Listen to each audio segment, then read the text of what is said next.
Imminent. Go throw them knees up in the air.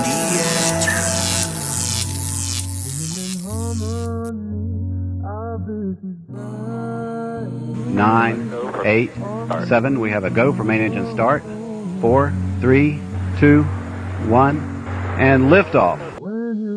It's the SFL nights it's the SFL nights with AJ Striker, with AJ Striker. It's the SFL nights it's the SFL nights with AJ Striker, with AJ Striker.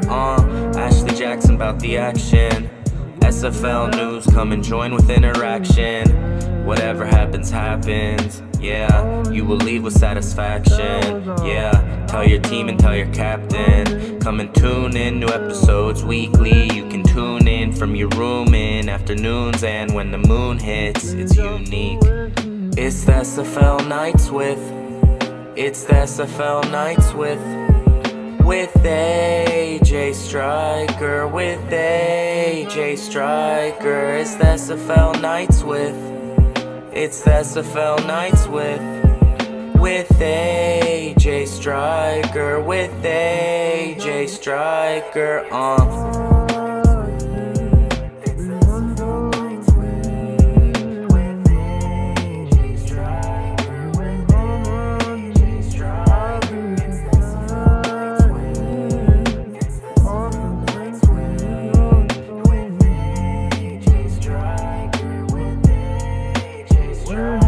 It's the SFL nights it's the SFL nights with AJ Striker, with AJ Striker. It's the SFL nights it's the SFL nights with AJ Striker, with AJ Striker. You ready? I'm good to go. Okay. What's up, SFL Nation, and welcome back to SFL Nights with AJ Striker. Thank you so much for joining me today or tonight or whenever you decide to hit that play button or turn on that radio dial. Really appreciate y'all. And I am joined with the host with the most, Mr. Diggy. How you doing, man? Good. Sorry I missed last week. I went on a trip to get some stuff done, and it just wasn't in me coming back and with the time frame and everything, but was here. No, I understand, man. It is what it is. You know, sometimes you got to take time out for yourself, so that's always, you know. But I'm always glad to have you back, and got an interesting show for everybody this evening. We're going to, of course, do Week 13 review, picks for Week 14, and where we write about the Week 13 picks that we did choose. Our hot topic question of the day, or the week, I should say, is who should be in the Hall of Fame that is currently not in it. So this question was actually proposed by Gunny McGuire on my last show, and I told him that I would give him an answer soon. So I am still searching in my mind, but I think I came up with a few. I also took the time out to ask my Striker Knights community, and they gave me some really good ones too. And so I also have for my fourth and goal interviews. All right, so now we have our Week 13 in review. All right, so Week 13 goes as follows. Now, my picks for Week 13 were Queen City, Minnesota, Florida, Atlanta, Arizona, Baltimore, Carolina, Vancouver, Portland, Indy, DC, London, and Fort Worth. So here's how it all worked out. Florida Storm took on the Seattle Nemesis, where Florida won 29-24. Tulsa Desperados took on the Atlanta Swarm, where Atlanta won 48-10. Carolina Skyhawks beat the Denver Nightwings 17-9. Vancouver Legion battled the Jacksonville Kings, where Vancouver came out victorious 23-7. Baltimore Vultures took on the Las Vegas Fury, where Baltimore won 34-20. Minnesota Legends beat the Louisiana Revolution 32-22. San Diego Mavericks battled the DC Dragons, where San Diego won 21-14. The Indianapolis Ramblers took on the Los Angeles Lakers, and LA won 27-6. Arizona Scorpions took on the Charleston Predators, where Charleston won 20-13. Canton Classics battled the Queen City Corsairs, where Canton won 34-20. Mexico City Aztecs took on the London Knights, where London won 38-21. Portland Fleet battled the Sioux Falls Sparrows, where Sioux Falls won 37-26. And lastly, the Fort Worth Toros took on the Motor City V8s, where Fort Worth won 28-7. So, Diggy, tell us, how did we shake up in week 13? Week 13. Let me step back one. We both finished 6-11 from the week before. Okay. Okay. Then this past week, I got 8 out of 13 correct. I to you the text message. We don't know. They don't know who we picked, but you got 6. You got 6 out of 13. You only sent me 12, so you gave yourself an automatic loss on one. No, absolutely not. Yeah, you did. What I was supposed to send. I got the text. You only sent me 12 teams. You check it. Check it. That was say, a I'm copy sorry. and paste. Okay, well, if you're gonna do that, that means you need to take off the 2 teams that I didn't do, because you can't have it uneven like that. No, that's an automatic. No, it's 13 picks. It's just an automatic L. No. It's an automatic. No. Yeah. Yeah. No. Okay. It goes. No. Sorry. Who said that?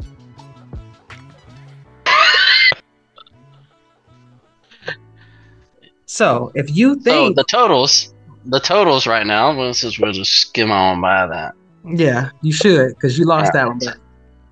Says, hang on, just give me a second. I said my interconnection was on. So we'll skim on by that, because that's so the totals.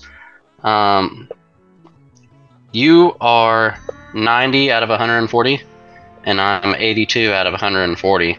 So props to you. I mean, we're both rocking right around 60. Right around 60%, a little over, just right at it. I mean, that's really good for what we've been doing, especially with this being a simulation league. And I mean, it's good. Anything above 50% I'll take, because hey, you can guess a lot of these games and still fall way under 50%. So absolutely. Interesting games to watch all around this week, though. And it's supposed to be 92 guys, just so you know. Interesting games. A lot of them went a little bit closer than I thought it would be, and then there are some that was a little bit further away than I thought it was going to be. But Diggy, who did you pick first? First one I did was Louisiana and Minnesota. And this game was so much closer than the score showed on there. So, I mean, Minnesota's defense did a great job keeping Louisiana's quarterback Utah to a slow start. Even having Meerkat get an interception. Minnesota, capitalized on that with a touchdown pass to Jay Taylor. And then later in the second, Comissac got into the end zone, and Louisiana's offense really answered right back as they got Da Vinci. He got some points on the board and closed the gap to 14-9. But unfortunately, their extra point was blocked. But both teams played extremely well in the first half defensively, and this game continued to be great to watch. The third quarter was full of Louisiana doing what they needed to do to keep the game converting on third downs and making good defensive stands to keep themselves in it and them out of the end zone. But in the end of the third, it was 12-17. They started the fourth with a huge pass from Utah to Da Vinci to finally take the lead. They've been fighting for it, in 19-17, and the last 7 minutes of this game were just as close as the rest of it. Gameplay-wise, great defensive stops on both sides, big hits at the line and behind the line, good passes. Louisiana got up 22-17 with another field goal, and just 3 minutes left. Reno had a chance to win it, but it ended up being a fourth and third position. 2:19 left, and Reno converts a pass with France and connecting with Quig Mam in the end zone to take the lead with 36 seconds left. And they ended up winning, 32-22 because there was a pick six that happened there at the end. But Johnny Reno, I've loved watching Johnny Reno. I've been a fan of Johnny Reno's, and the calmness under pressure and the ability to get the job done was so impressive. Minnesota's had a few losses this season, but it will be hard to find a game this season where Reno lost but still didn't impress. Everybody has that one bad game, but this guy's exciting to watch, and he's just at the start of his career. He's got a long way to go, and Minnesota, they got a good one there. So it was a fun game. Good job to both teams. Indeed. Lots of fun games, including this one. The Florida Storm taking on the Seattle Nemesis, where Florida won 29-24, and Seattle did give Florida a run for their money. And Florida is known for having a balanced game, and of course they actually did, with 151 rushing and 255 passing, whereas Seattle had 272 passing and 69 rushing. Florida also did a better job with their third down conversions, which is so important, because whenever you're caught in that situations, you got to make sure that you get what you need. Otherwise, you're giving the other team the ball right back. Florida did have two turnovers, as well as Seattle. But I think the time of possession from Florida, which having 25 minutes and 48 seconds versus Seattle's 17-23, definitely made a difference.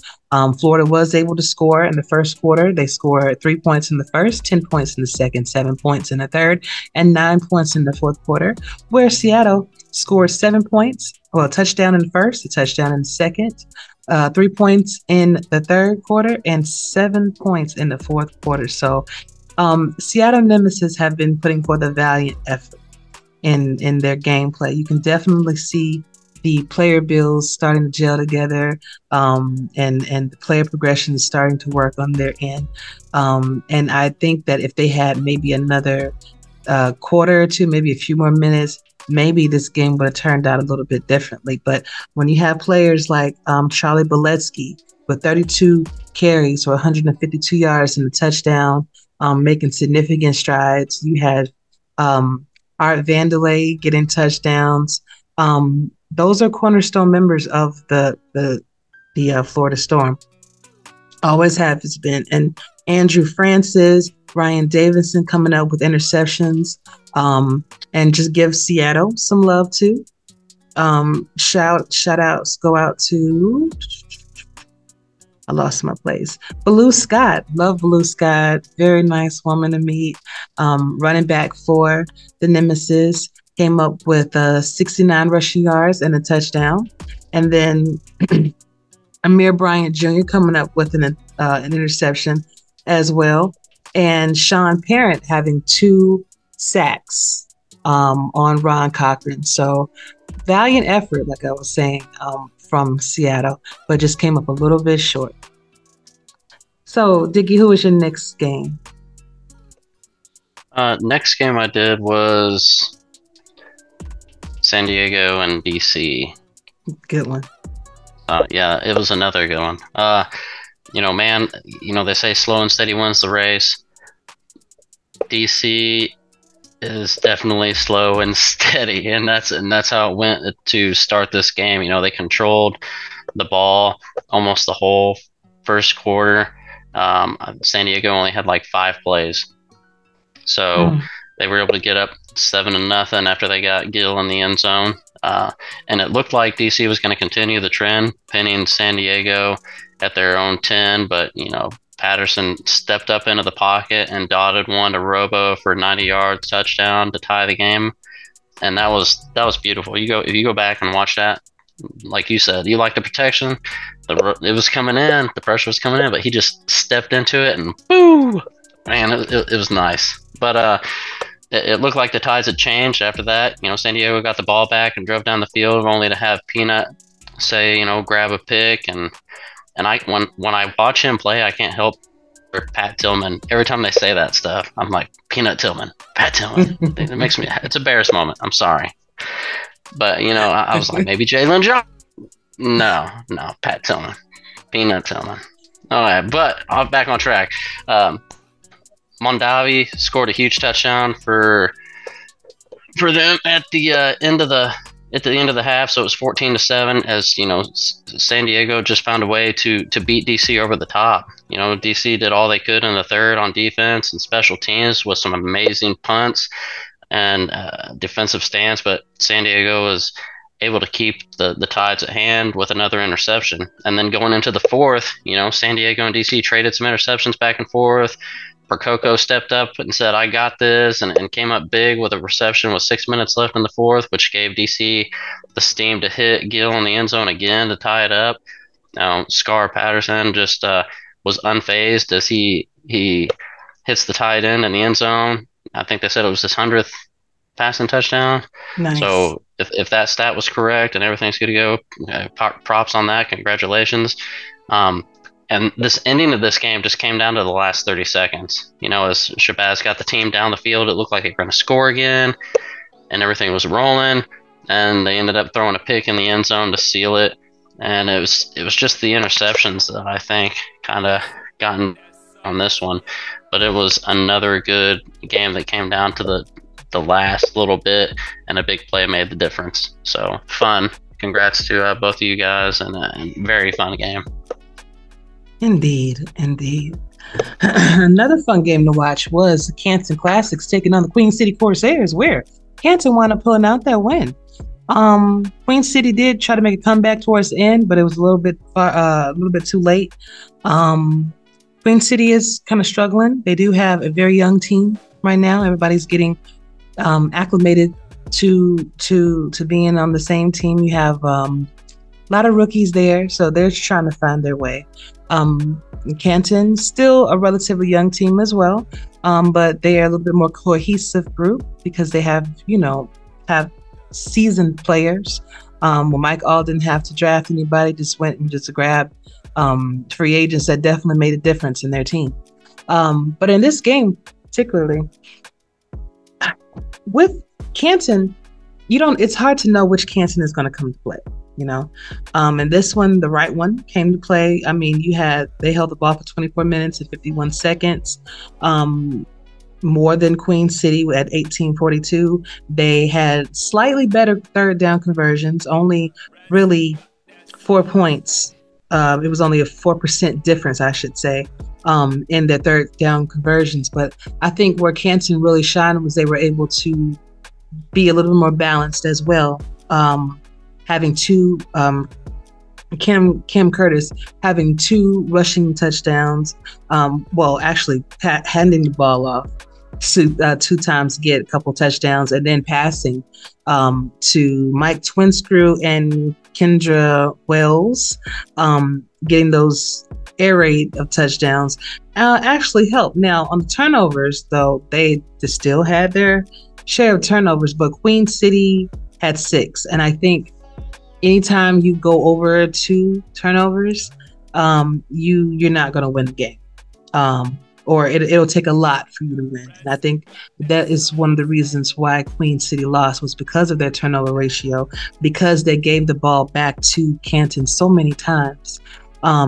Canton wasn't able to score in the first quarter, but it did score 14 points in the second and the third quarters and 6 points in the fourth, whereas Queen City had 17 points in the first quarter, nothing in the second quarter, 3 points in the third quarter, and nothing in the fourth quarter. So you got to score when you have the ball, and you got to limit the opportunities of the other team.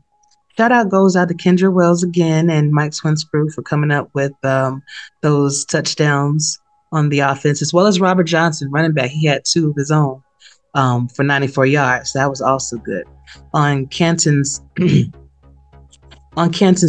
defense defensive coach and defensive end, Chris Porter, was able to come up with the sack, as well as Adam Chance, also one of the owners of Canton. And then we have Connor Darian, Evan Lacey coming up with 3 interceptions. Fantastic. And Bob Funk, of course, if you're a quarterback, try to throw away from Bob Funk. I know. He caught 4 of mine in one game. It was crazy. And then shout outs for Queen City. Just trying to throw some love their way too. So these are Power. coming up with a touchdown as wide receiver for Queen City. And then interception-wise, Greg Gaines, cornerback, had 2 interceptions. And G.B. Wallace came up with an interception. Let's see if we have any sacks. And Joseph Saboka came up with 2 sacks on Cameron Curtis. So like I said, valiant effort, just, didn't work out the way that they wanted it to. Now, I feel like both of us, Diggy, can talk a little bit about this Arizona Scorpions and Charleston game really quickly. It was a very difficult game to watch, but as I said before, I'd rather go ahead and get all the losses out in the regular season, because when you make it to the playoffs, it's a win and go home situation. We want to win all of those games. We could have done a lot better. Our time of possession was only 19 minutes and 12 seconds, where they had it for 24 minutes and 48 seconds. We had 3 turnovers. We had 3 interceptions versus Charleston having 2. They were a lot better at third down conversions than we were. We only converted at 36%, where they had 56%. So that definitely made a difference. Us not scoring in the first or second quarters, only scoring 10 points in the third and 3 points in the fourth, was not like Arizona football. And Charleston had 3 points in the first, 10 points in the second, 7 points in the third, and no points in the fourth. But at that point, they really didn't need to score anything else, because they already had locked up. So, but the mistakes, missed opportunities. I believe that was a catalyst for Arizona losing, and for Charleston to be able to be 3-9 at this moment. Well, 3-8 at this moment. What did you think about it? I think it just on the field, it looked like we were still in our heads from the loss. We were still in our heads from the loss, and it didn't help, having that extra week to kind of sulk in it, So, it showed play wise on the field. We played sloppy, mistakes, like you said, the bad looks or passes that should have been caught, or defensive coverage was blown. We just looked kind of slow, and it wasn't, like you said, it wasn't us. So focusing on next week, it's in the past. I mean, Eddie does a hell of a job. I sent him a message and said, hey, keep your head up. We all lose it. If you go in expecting a perfect season, you're going to be disappointed. So go in thinking, hey, I have the opportunity to win, but I can lose. So it's all good. And I told him, I said, I would rather lose out the rest of this season than lose one in the playoffs. So let's get it all out of our system now, because you can't make the mistakes. We can't make these mistakes in another week or 2, depending on where we finish here. But we plan on, beating, Las Vegas and show them it was a mistake. And I'm just onto that. Give Eddie not only that victory, but an even bigger victory before he rolls in the playoffs, so he can get that all up in him and get that confidence up and really smash some people. Because if we win, right? Not say that. Scratch that. Rewind it back. Cut that. When we win next week, it'll be the best franchise record season for Eddie. A 9-3 finish, and I really want to do that for him this season. He's put a lot of work in, and it's a small victory, but it's a good victory to roll into the playoffs. If he can get that record, and then we can get him a championship, I mean, it just makes it all the sweeter. So I want to do that for him this week. I want to get that win. Indeed, especially since we're ending this era of 2K8, it'd be nice to end on a high note. So, Week 14 games goes as follows. On Friday, 8 p.m. Eastern, the Florida Storm will be taking on the the Florida Storm will be taking on the Atlanta Swarm at 8 o'clock p.m. Eastern Friday, and Atlanta will be at home. The way Atlanta is playing, I have to go with Atlanta. They have that fire. They have that momentum shifting that way. Let me pull this up so I can actually see here. Okay. Miss.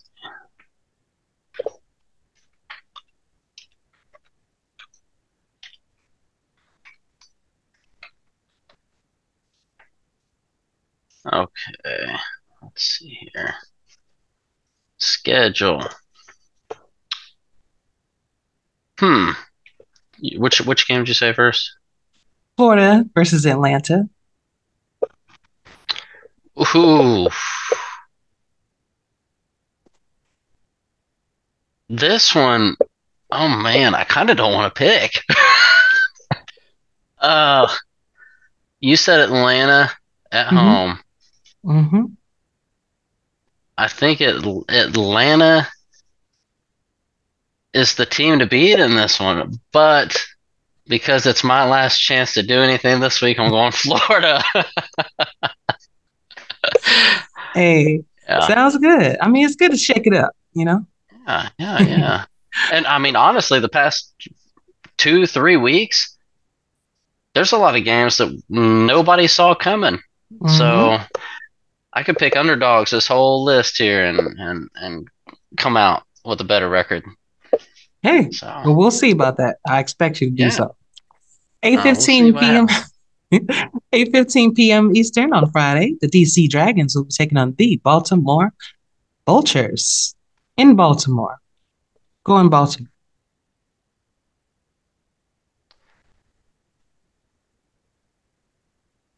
You know what? DC lost to them 3 times last season. They lost to them again once this season. So, I mean, you can say insanity, doing the wrong thing, expecting a different result here, but or doing the same thing. I'm gonna go DC, and I'm gonna say that because they can get it done, and Baltimore, when they play them, I mean, look, they started last week. His first 7 passes went to 6 different receivers. So I'm going DC on this one. On DC. Sounds good to me. 10:30 p.m. Eastern on Friday, the Vancouver Legion will be taking on the Portland Fleet. And it's going to be in Portland. Who do you have? I'll let you go first. No, ladies first. You can go first on this one. Cool. I'm going with Vancouver. Because it's a good game. Okay, I'll go with Portland. Okay. It's going to be a good game either way. Yeah. But yeah. It is. Vancouver's going to get this one. 10:45 I'll let you go first because I would win for either one of them. Okay. Gotcha. 10:45 p.m. Eastern. The LA Lycans will be taking on the Seattle Nemesis. Again, a good game to watch. LA had, showed some brilliance this past week. So did Seattle. And I think for that reason, I think I'm going to go with Seattle on this.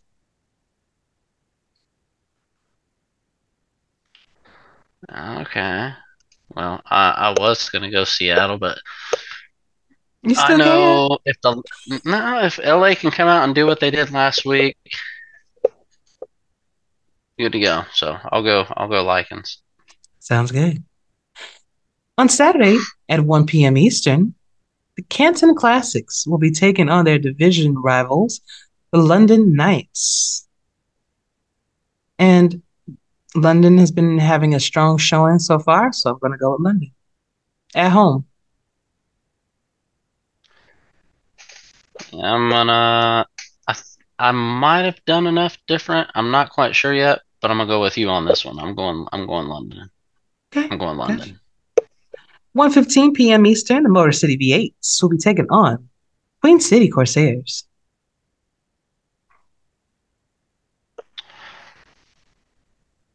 I think this is kind of a toss-up game, but I'm thinking that Queen City is going to have their first win. of the season. At the end of the season.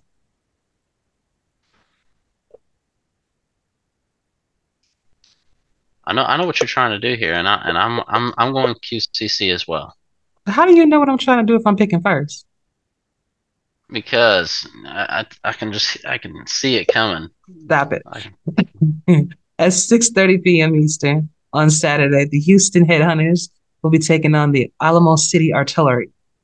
Going to be a fantastic game to watch, but I'm going to go with Houston on this one.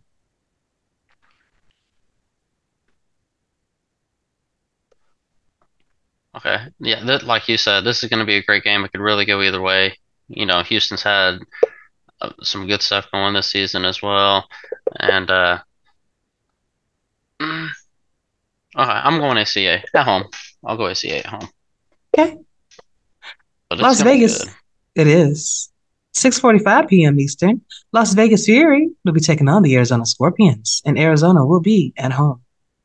Of course, we're going Arizona. Come on. Yeah, but we cannot play like we did last week, though. Nope. Fire burning deep. Everybody's ready to go in the locker room. Everybody's, you know, we know. Mm-hmm. We know. We're gonna set it straight this week. Set it straight. Roll into the playoffs with a vengeance. That's right. Because there's what? Unfinished business. At 9 p.m. Eastern, Jacksonville Kings will be taking on the Louisiana Revolution. So, that's gonna be a good game. But the way Jacksonville, I think that they still got a lot of growing to do. So I think I'm gonna give this win to Louisiana. Yeah, I think I'm gonna do that as well. The Louisiana. Tricky game to watch or to call on our end anyway would be at 9:15 on Saturday. The Denver Night Wings taking on the San Diego Mavericks, and San Diego will be at home. And honestly, it depends on which San Diego comes to play, because I believe they too have two different teams that comes out there on the field. But they're at home. I'm going to give them the edge this week, so I'm going San Diego.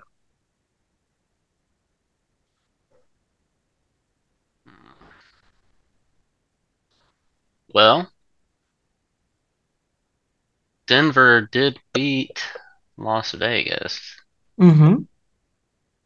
So I'm okay with picking Denver. Okay. Sounds good. 6:30 p.m. Eastern on Sunday. Minnesota Legends will be taking on the Sioux Falls Sparrows. Sioux Falls did come off a big win this week. I'm just not sure if it's enough to overtake the Minnesota Legends. So I'm going with Minnesota this week. I'm going Minnesota. Well, I can't Reno and how those guys are rolling right now. Yeah.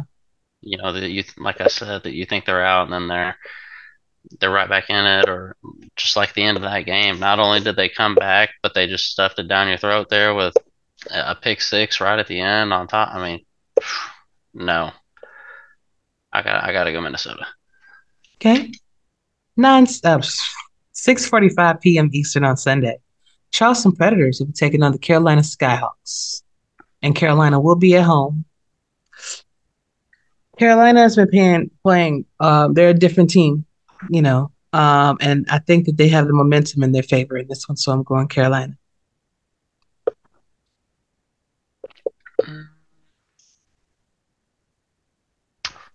Charleston's the team on a roll, though. So you're going Charleston? You know what? I don't know if I've picked enough different than you. Yeah, I'll go Charleston. Okay. I'll go Charleston. Sounds good. Sunday, 9:15 p.m. Eastern, the Tulsa Desperados will be taking on the Indianapolis Ramblers. Indy has been kind of struggling lately. I'm not sure what's going on. But because I'm not sure, and Tulsa has been showing a lot more promise in the last few games, even though they have lost a couple of them. They're definitely a different team than they have been. And I think I'm going to go with Tulsa to win in Indy.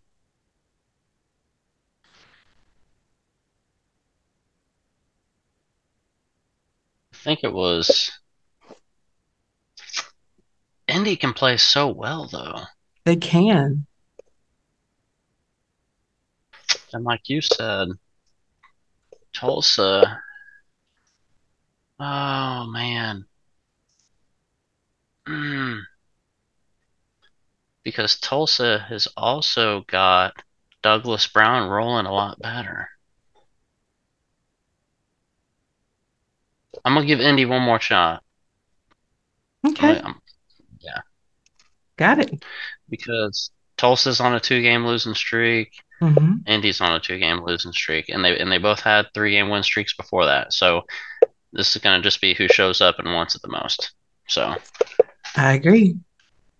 Last game, Monday night at 7 p.m. Eastern. The Fort Worth Toros will be taking on the Mexico City Aztecs at Estadio Matt Wilson. This is going to be probably kind of like a Super Bowl game for the South. And again, it depends on which team comes to play. But I think I'm going to go for the home team on this one, Mexico City. I'm going to go the other way. Fort Worth. Yep. All right. Go Fort Worth. Sounds fantastic. Well, this is definitely different. We're going to see who winds up taking the championship belt. And I do expect my belt to be nice and shiny when you present it to me, okay? Next. That's okay, because I know you'll ruin it before you give it to me when I come from behind with glory. You know, Made out of copper. I'll get on. No, I'll mail it to the house. I'll smell the package coming for you. This Dookie. No. What'd you rub all over my belt? No. Stop it. So, the hot topic question of the week was, what do you think should be in the SFL Hall of Fame but hasn't made it yet? I did pose this question in the Striker Knights server. If you're not a member of the server, feel free to join. I will have the link in the chat so you can join and see what we're talking about in there. But had some really good feedback on it. So Jim Copeland said it should be me. Jay Bomber said that Justin Reside, Johnny Pickler, myself, and BJ Loveless should be a part of it. Jordan Sipe said it should be me, should be Justin Reside. William Thompson said it should be me. Chris Curtis, who is this? I can't remember who Look Alive 24 is, and I should know. Oh, I want to say that's Michael Torello. Said Chris Curtis should be part of it. Kendra Wells said it should be her. Love that. And then Jim Copeland actually seconded that. And then T-Roy Gaines came in and said it should be Shark Tarkenton, Saron Yates, Ivory Irvin, Giovanni Bolt, Daley Holder, pretty much his whole squad, Warren Murray, and you mentioned me. And Skippy mentioned me and Chris Curtis. There has it has been some interesting conversations as to who hasn't made it yet. I definitely think BJ Loveless should be one of them. I definitely think that Giovanni Bolt and Saron Yates should definitely be in that category too. For their performances on the field. I mean, you toss the ball to Giovanni Bolt. It doesn't matter what team he's on. If he's on special teams, if he's on defense, whatever he got, he's going to make sure he scores for his team. So, Saron Yates is all over every quarterback. I think, every time they play. Chris Curtis has been putting in a valiant effort. I can kind of make a case for everybody. The person that I'm kind of uncomfortable, but comfortable at the same time making a case for is myself. I think that player-wise, I've made some significant strides, especially being the first female quarterback ever in the league. I think my contributions are more so geared towards off the field. With 265 shows, writing articles when I was on the beat team. Well, I still am. We just haven't been doing that much, but like over 50 articles, trying to kind of be the guidance counselor for to say in the league, being director of compliance, wearing a lot of hats that I was happily wearing. GM at one point, owner, have a lot of hats,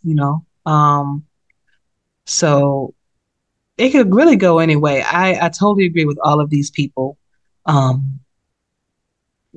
can make a case for everybody that's on here. But yeah, hopefully one of the people that was named will make it into the Hall of Fame this year. But who do you think? I'm still learning a lot of like the history stuff, who's in, who's not in. I know you try to give everybody love of who's already in there when you start your shows, the interviews with them and everything. So don't take anything. If I don't say anybody who's been here a while or anything like that, I'm just going to go off what I know and what I think of when I think of best player at the position. And friend or not, I'm saying BJ because ever since I've been here, I know BJ has a decent history with this place. He's been here a long while. And when I think of one of the best linebackers, I automatically think of him first. He's not a player, but he's a great person. And he knows what he's doing. I mean, I play at the level I play at because if you want to call him a mentor, you can call him a mentor. But I mean, he coming up out of Madison and with QCC and having the privilege of playing with him and him helping guide the path for me to kind of get my player on and if I had any questions, I mean, he knows what he's doing with it. And that's the first one I can think of. I mean, there's a lot of people that have been here a while that's plays good, plays bad. I might not have been around when they were playing at the greatest level they've ever played at for a while, so of course when you get newer people like me, you're kind of going to run into the, I talked about you before on the phone. There was a game you had where I was like, man, I really hope that wasn't somebody's first game watching you as a quarterback, because it was a game we struggled. And they're probably thinking, man, this person's, because I've seen it in the chat before on some of the games. Man, I think it was about 0. I think it was about 0. Man, that running back's not that good. I'm like, then you don't know. You ain't seen him play. You ain't been here long enough. And that's how it is. It's like if they would have just seen that one game of you play, they'd have been like, man, that quarterback's struggling. That's a lot. That's a mistake. But not know you're one of the best in the league. You're one of the best. You just had an off night, and that's what they caught you on. So I'm just gonna stick with one name and what I know, and like I said, around stand up dude. So show him some love. Good deal. Good deal. And you know what else is good about that? He's humble about it. He will tell you himself, I hope to get there one day, but I don't think I'm ready. I got some things I still want to achieve, so there you go. Hey, BJ is a very good dude. And to be honest, I am surprised that he hasn't made it already. But in time, I'm sure he will. And Gunny was actually good enough to give me his thoughts on who should make the Hall of Fame this year too. And he says, Hunter Norwood or myself, from his own team, Ace Finnick, first franchise draft choice, or Jukin Rukin, the most veteran team member for him. So he even mentioned Ivory Irvin and Giovanni Bolt as well. But kicking it off to the fourth and goal interviews. Coming right up.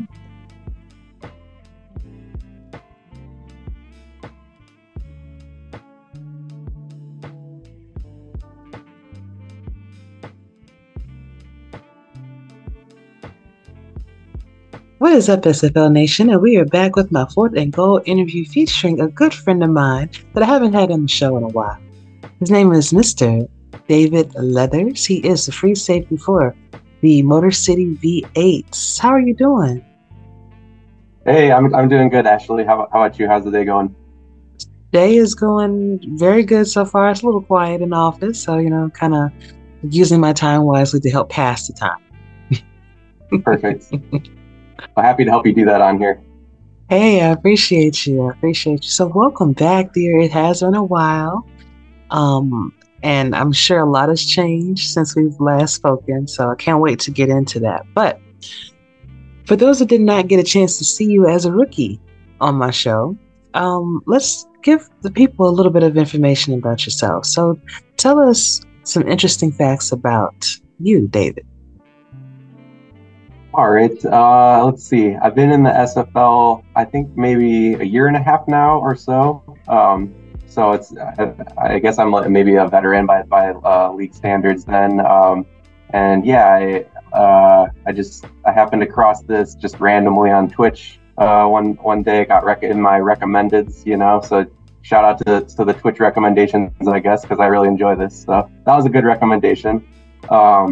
But yeah, outside of the SFL, I'm a big mountain biker. I'm actually, my bike's in the shop right now getting work done, so I can go hit the trails soon. And because it's finally, where I live in Wisconsin, it's finally nice weather outside to go start doing some of that stuff. So that's exciting. This is being filmed in April for somebody that might watch this months later or something.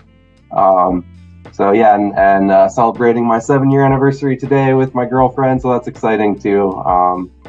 Yeah, that's a little bit about me, I guess. Yeah, and I love being here in the SFL. I always have fun in this league. Well, again, happy anniversary to you. I wish you guys many, many more years together. Thanks so much. And you're welcome.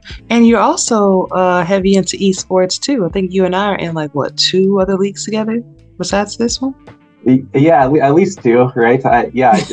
This was sort of, the SFL was sort of my entry point into a lot of these leagues. I feel like a lot of people that do these are usually in more than one, maybe, or something like that. But yeah, I found the SFL first, and then it sort of spiderwebbed branched out from there. Now I'm racing cars and playing hockey and you know what I mean, all different manner of things. So yeah, it's fun though. I like them because you get the fun of playing sports and stuff like that, but it's very accessible, right?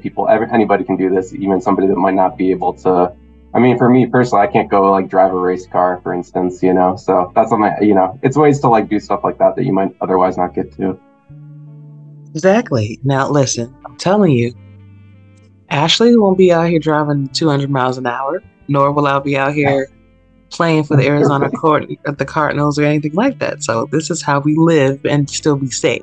That's right. It doesn't come with all the associated risks, at least not usually. So exactly. But as we were talking about earlier, you have been in the league for a while. Your original team, you were in SFLm, and you were with the Annapolis Navigators. Then you moved on to the DC Dragons, and then to St. Louis Gladiators, which turned into the Motor City V8s.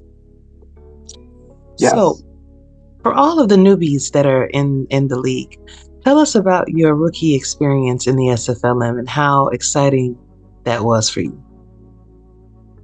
Yeah, it was really fun, and I didn't have a long stint in the minors. I actually played just one. I joined sort of late in the minor season, and I played just one game with Annapolis. But right away, when I had joined that, and I've heard this echoed from other people in the SFLm, that it's a really sort of welcoming thing, and it makes people like right off the bat, it's a good first impression of the league.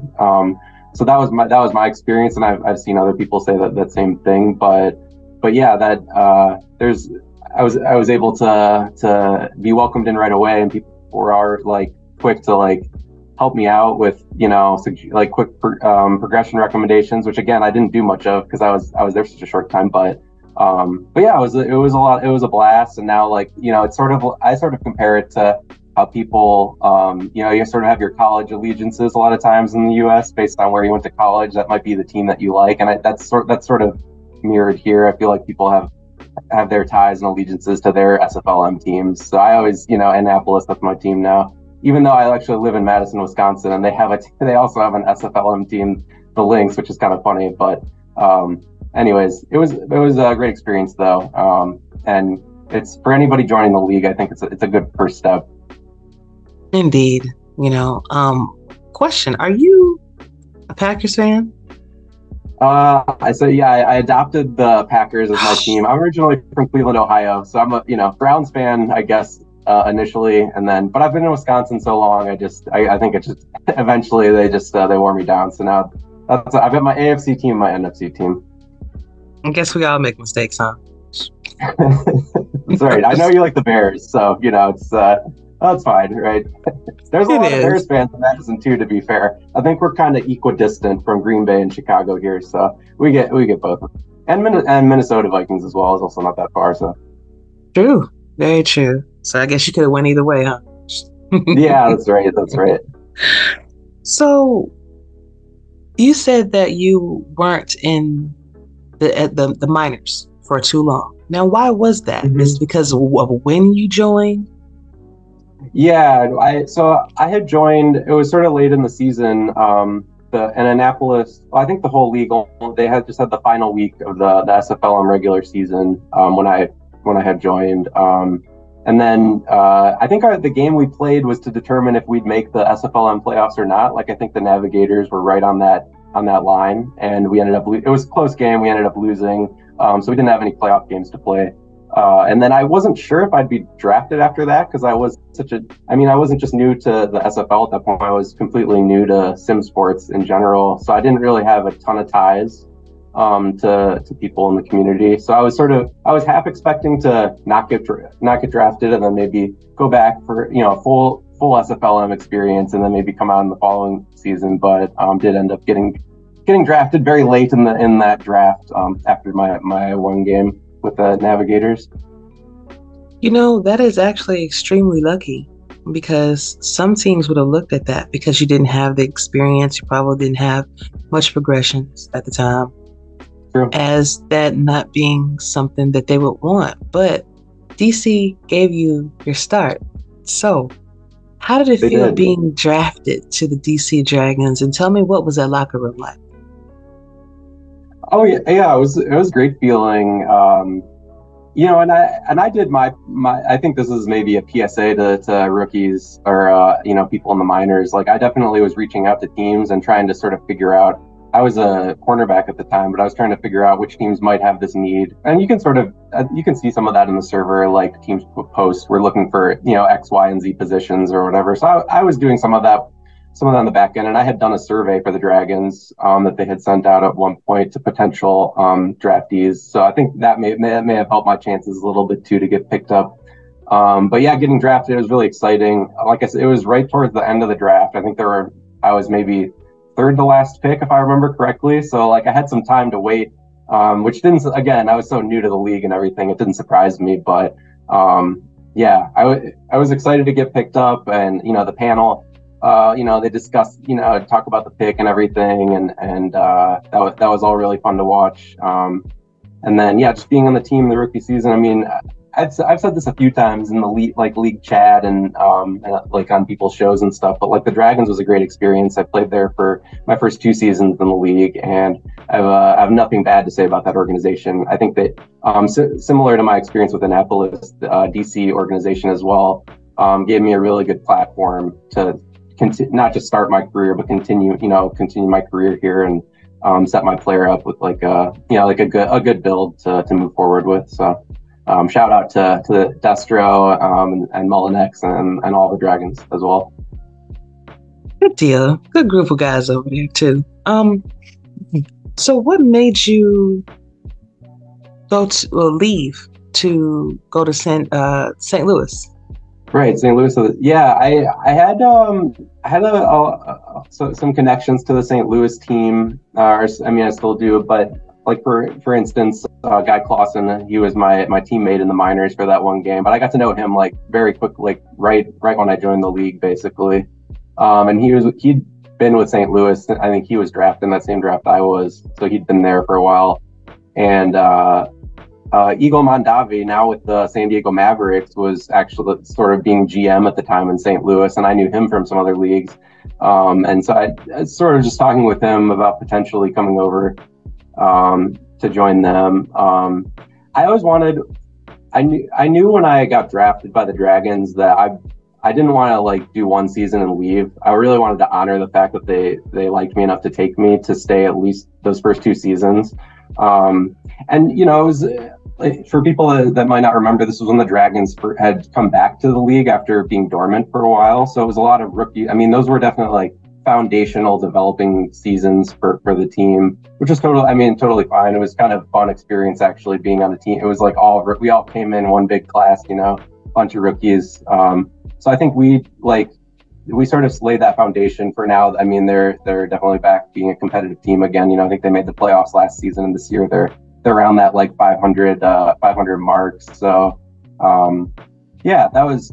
I sort of felt after those first 2 seasons, again, there was nothing bad in DC, but I had connections with the St. Louis team, and it felt like the right time to make the career switch and go over there. And I've been with the organization since, even though we've changed team name and branding and all of that stuff. Which is good. You know, sometimes it is good to explore, you know, because that's why you have 1-season contracts, so that you can, if you choose to explore other teams and locker rooms, you can do that. For sure. Switching gears a little bit to your actual player. Now I'm looking at your stats since you've been in the league since looks like season 16 is when DC drafted you. And so you got 240 tackles thus far, with 92 assists, 1 sack. You have 10 tackles for loss, 37 pass deflections, and 23 interceptions, and 2 pick sixes too, and 5 forced fumbles. So did you model your player after a particular player in the NFL, or does your player name and number mean something to you, that have a significant meaning? Yeah, so let's see. When I was building my player, it was built, and it's funny, I played cornerback for in DC 2 seasons, and with St. Louis an additional season, but I had come in as a strong safety. And when I was putting them together, I was looking at how some of the strong safeties in the SFL at the time were built, and kind of saying, okay, I think I might want to make him a little taller, because a lot of the safeties here were taller, and but there wasn't a specific NFL athlete he's really modeled after. But the player name is my name, and the number actually is meaningful to me. I used to wear my number's 22, and that was my number playing sports a lot, basketball and lacrosse and stuff like that. So that was nice. I like 11 a lot too. You might see me with that in any of our other sim leagues you might be in with me. So that's like my favorite number probably. But in our league, safeties can't wear 11, so 22 is next best option for me. I like that. Yeah, you definitely built your player to be effective, you know. Thank you. And so kudos for that. Now I'm looking at your team record as of right now, and it's 2-9. So it looks like there are some growing pains that are occurring over in Motor City. I was talking to Johnny Pickler, and we did Impact Monday interview together. And one of the questions I asked was, do you think it was along the lines of, do you think that the rest of the division, which would consist of Canton, Motor City, and Queen City, do you basically think that, paraphrasing of course, that you had an easier path to the playoffs with these teams in mind? And you know, he did say that he thought so. Why do you feel that Motor City is shortchanged, or for lack of a better word, do you feel that Motor City is often overlooked automatically? Like people don't see Motor City as a threat? Yeah, I think that's a fair question. I think it could be a variety of factors. We sort of have one of the lower rated quarterbacks in the league, just like off of build like numbers. So I think that's an obvious first answer to that. But yeah, it is. And we were talking about this in our locker room the other day. We are sort of rebuilding still. We're not like, if you go and look at, I forget what it's called exactly, but sort of the team values, you know what I mean?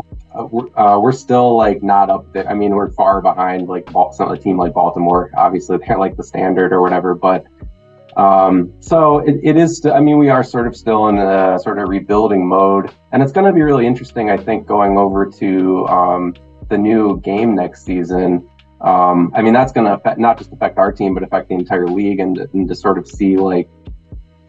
I don't know. I'm not sure, to be honest, Ashley, I'm not sure how much it's going to shake up the league, or is it going to be more of the same, like, the similar teams on top and the similar teams struggle. Like, I'm not really sure how much it will change. I guess we'll find out. I would imagine at least some though, right, with the new game. So I'm not saying that, Motor City next season, we're going to go from 2-9 to 9-2 or something like this. But like, I feel like it's just going to be a different experience, I guess. So I guess we'll see. But yeah, and to Johnny's point, Queen City is definitely in rebuild mode as well.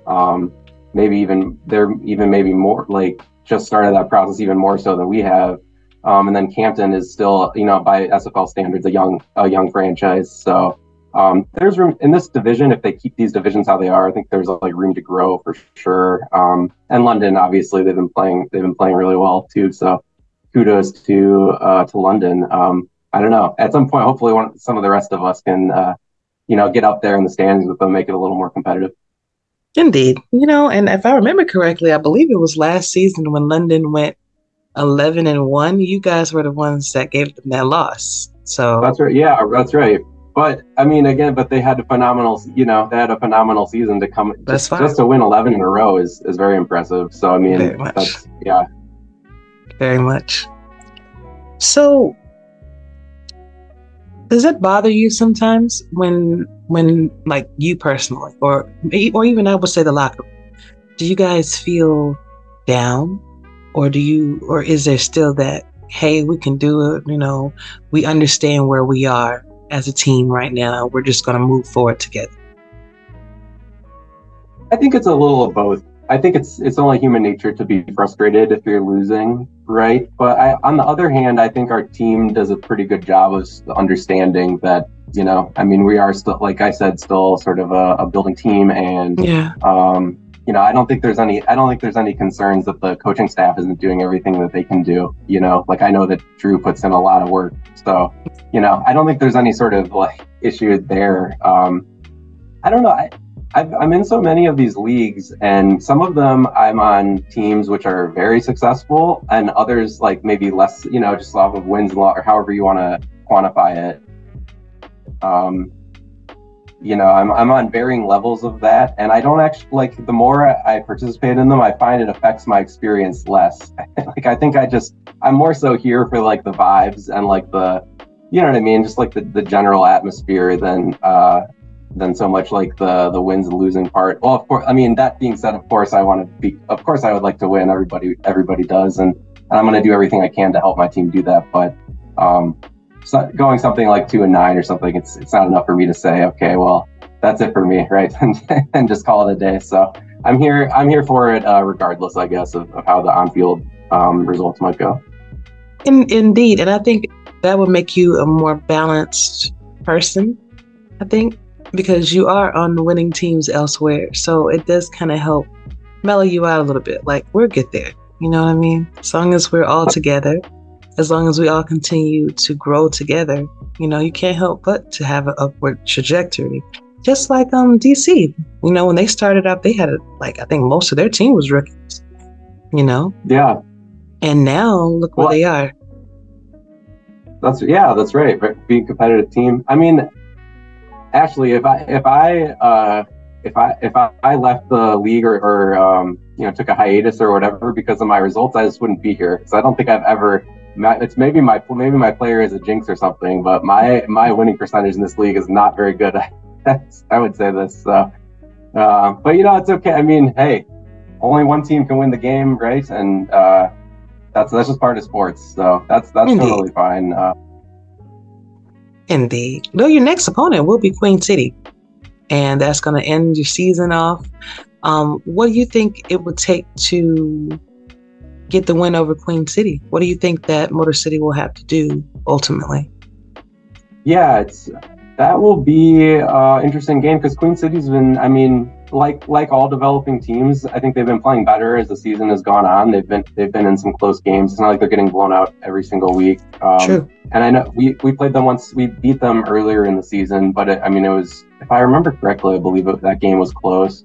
So I'm sure it's going to be competitive, fun game to watch. I think we avoid turnovers, right? That's always the bugaboo in the SFL, especially, I think, at all levels of football, but especially here. I think that can really swing games in this league. Our games are shortened time-wise from like pro games, so the turnovers count exponentially more here. So if we can limit that, I think we'll give ourselves a good chance to win.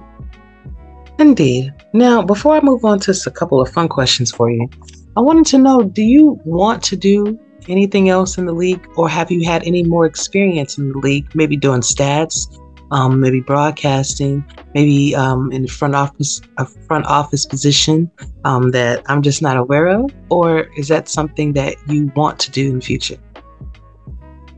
Yeah, so when I was with DC, I helped scouting there, actually. So that was a lot of fun having that experience. And I'm trying to think if I have done anything else specifically in SFL. I'm quite involved, like if anybody plays in the hockey sim league goals. I help our team a lot there, just like social media, doing strategies, sometimes progression recommendations, these sorts of things. So, I'm not new to sort of like helping out in these sim leagues, but at the present time in the SFL, I'm really just being a player. And if my team would like me to help out more, I definitely let them know that. But I think at this point in time that we're pretty like set. Like we have people do stats and on scouting, etc. So they don't need me at this present time. But I'm always available, willing to help. Or hey, if someone else in the league is watching this, wants me to help with some sort of league activity, let me know. I'll try and make time. It's I feel like we talked about this last time I was on your show, but it continues to be true. It's a balancing act. We've got like personal life stuff going, like other things on the side, not just these sim leagues. So that becomes important and something to be cognizant of too, I think. Yes, indeed. You do not want to burn the candle from both ends, and then you wind up feeling like it's a job. Then you feel like, okay, why am I here? That kind of thing. So I definitely understand that. But if you ever want to dive into stats, and just help out any other team, let us know. We're grateful to have you. Yeah, we'll do. I know. It's always, I feel like that's a constant in a lot of these sim leagues is that they're always looking for extra pair of hands. Basically, is always helpful. So very true. Fun questions for you. So, tell me one embarrassing thing that you did when you were 10 years old or younger. Oh, something embarrassing. Let's see.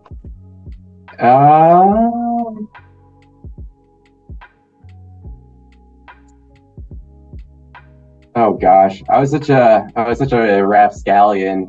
I grew up at a time when we weren't inside on our iPads and all this. We had video games, of course, but there's a lot of just running around and getting chased out of places a lot. I think that's something I definitely remember from my childhood. Just like being places you're not supposed to be and people grown-ups yelling at you, that sort of thing. That happened like all the time. So yeah, probably something along those lines. Just climbing fences, climbing trees, getting yelled at by grown-ups.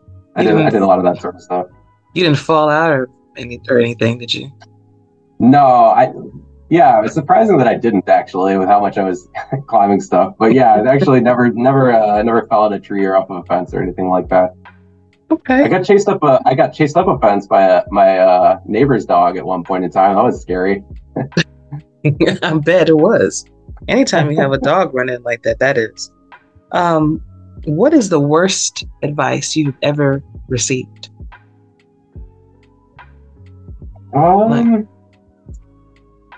Let's see.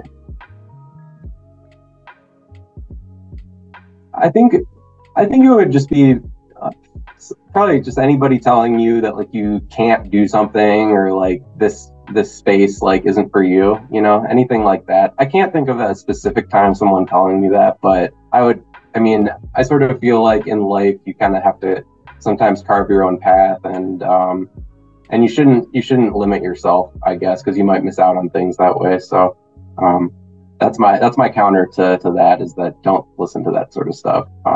You can always, you're capable of doing, we as human beings, I think, are capable of more than we might do on a day-to-day basis. So don't limit yourself. And that's my uplifting message of the day.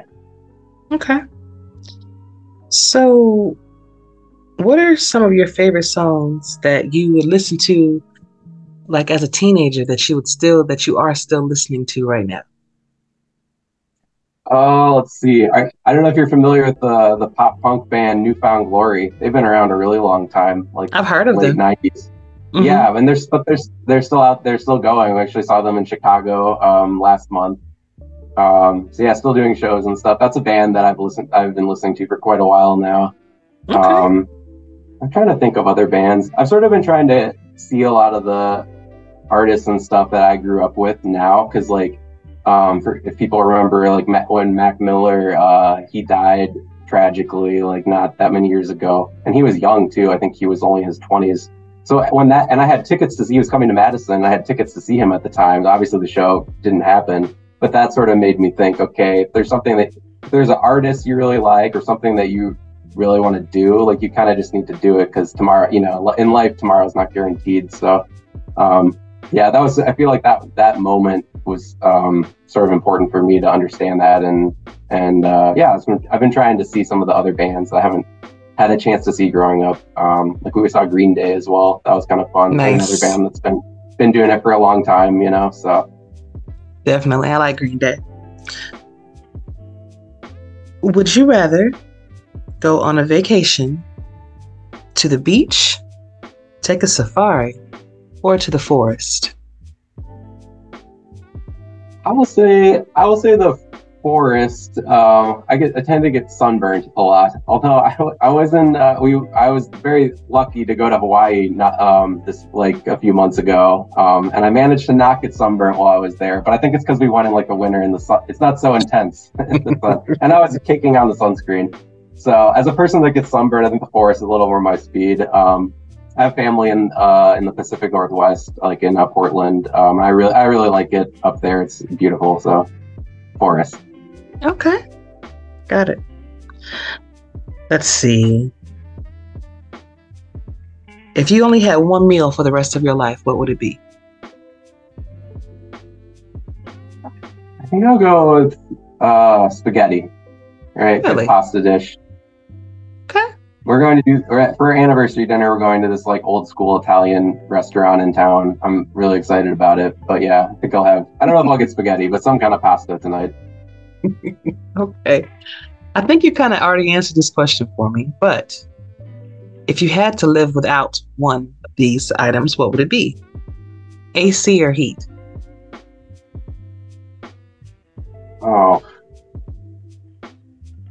I live in Wisconsin, so I almost have I have to say AC. Although it gets really hot here sometimes. Yeah, but Wisconsin heat is just it's such a must. You know, we have to get our furnace checked like every year. Like that's a very important thing to do here. So living here. That's my answer. Huh? Can you go without your telephone, or without your cell phone, and without any like social media for a week? I could. I think my girlfriend would not be pleased if she couldn't contact me though. So that's the only caveat to that. But if it was just me in a vacuum, then yes, totally. Okay. I know some people, they're like, oh no, but I can't go 1 hour without my phone, let alone a week. So. Just answering introspectively though, just for my own self, yeah, I could definitely do it. Okay. A couple more questions for you. If someone is making a movie about your life, who would play you? What actor would you want to play you? Oh, that's good. I'm not wearing. I'm not wearing glasses at the moment. When I wear glasses, I look a lot like the McLovin, Christopher Mintz-Plasse' character from the Superbad movie. So maybe him. He might be good. Okay, I got that.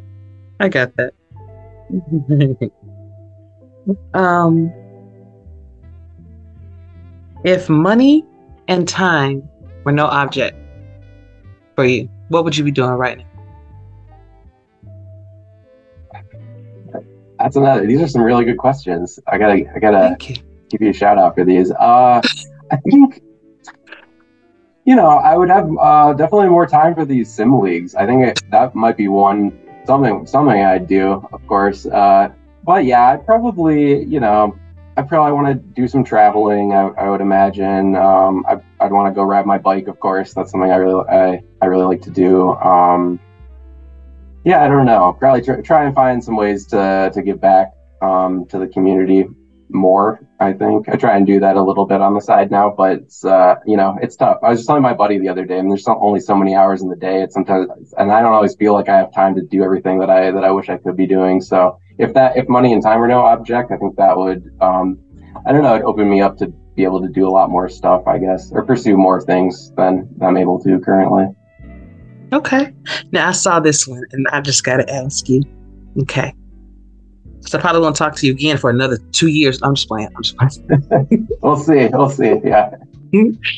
So if you could explore the ocean in depth or space in depth, which one would you do and why?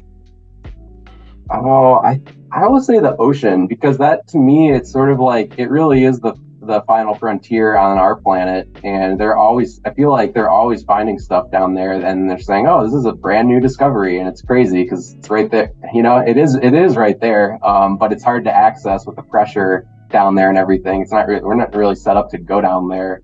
So there's something about the deep ocean which I've always found really fascinating. And I saw recently they discovered the fish that can swim at like they found a fish swimming at deeper depth than they've ever found before. And I think it was a trench by Japan. And so I was reading about that recently. So I think that as interesting as space is and like as vast as it is and everything, I think the ocean, just living here on this planet is more immediately interesting to me. So that'd be my answer. I mean, as far as I know, we've only explored like 5% of it. So it's right. Who's to say what all else is down there, right? Like there's something fascinating about that to me for sure. Indeed. Well, David, thank you so much. I really appreciate you. But before I let you go, do you have any questions for me? Oh, okay. Yeah. Pick one of the questions that you asked me and answer it, I guess. Pick your favorite one. Because I was wondering what your responses would be to some of these things we're going, but. Well, which one? The embarrassing when I was a child, or like space, or which one would you like? Yeah, let's do the space one. Yeah. How about you? Ocean or space? I actually would choose space because someone made a really good point on my show the last time. I can't remember who exactly it was, but they did say that at some point you would have explored all of the ocean. Let's say if you were immortal, right?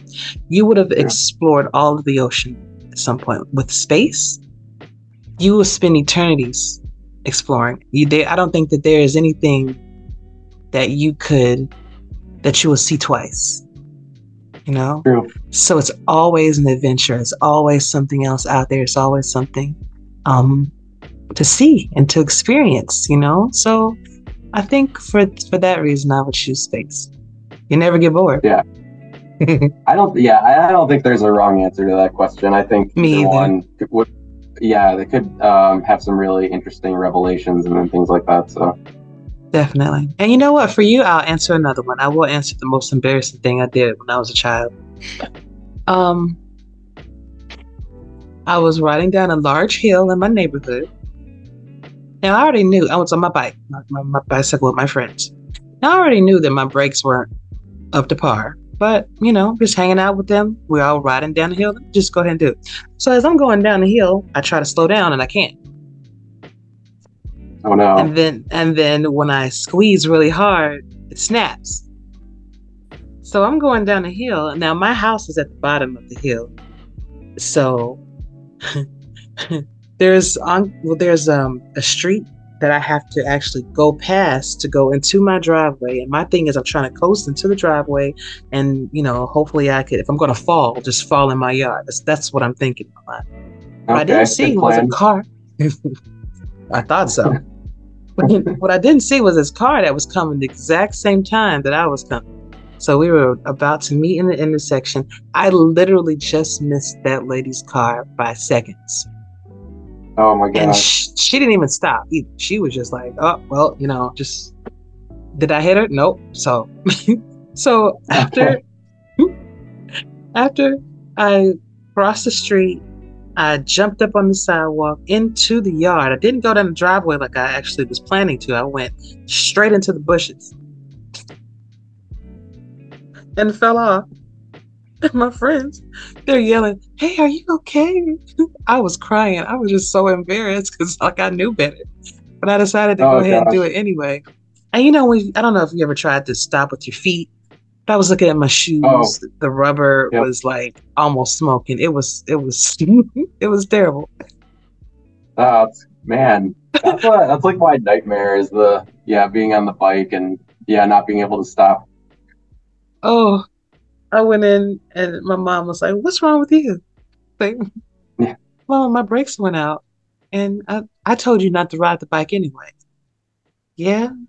Well, are you okay? Yeah, I'm okay. Just little scratches. Well, bet you won't do that again. Oh. Kids will be kids, right? Exactly. So, but good stuff, man. Good stuff. I appreciate your time, David.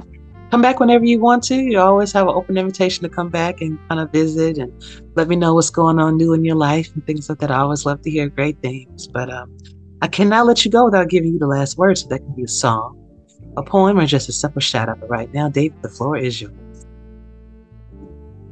Oh, thanks. Yeah, I'll give a shout out to you first for having me on, of course. This is always fun. I always love catching your shows when I can. Who else? Everyone in Motor City, of course. Shout out to those guys and everybody in the SFL. It's really fun. I have fun hanging out with everybody, regardless of team affiliation or anything like that. It's just fun, and I'm happy Cam put this together for us to all get together and do this every once in a while. It's something to look forward to, I guess. So those are my shout outs today. Awesome. Well, see you very soon, David. Good luck for your last game of the season, and I'll be seeing you in all the other leagues that we're in too. That sounds good. Hey, good luck to you as well, and Arizona. It's I know you guys are probably playoff bound, right? So good luck in the playoffs. We're gonna do our best here. Thank you. Sounds good. Have a good day. You too. Bye-bye. Bye-bye.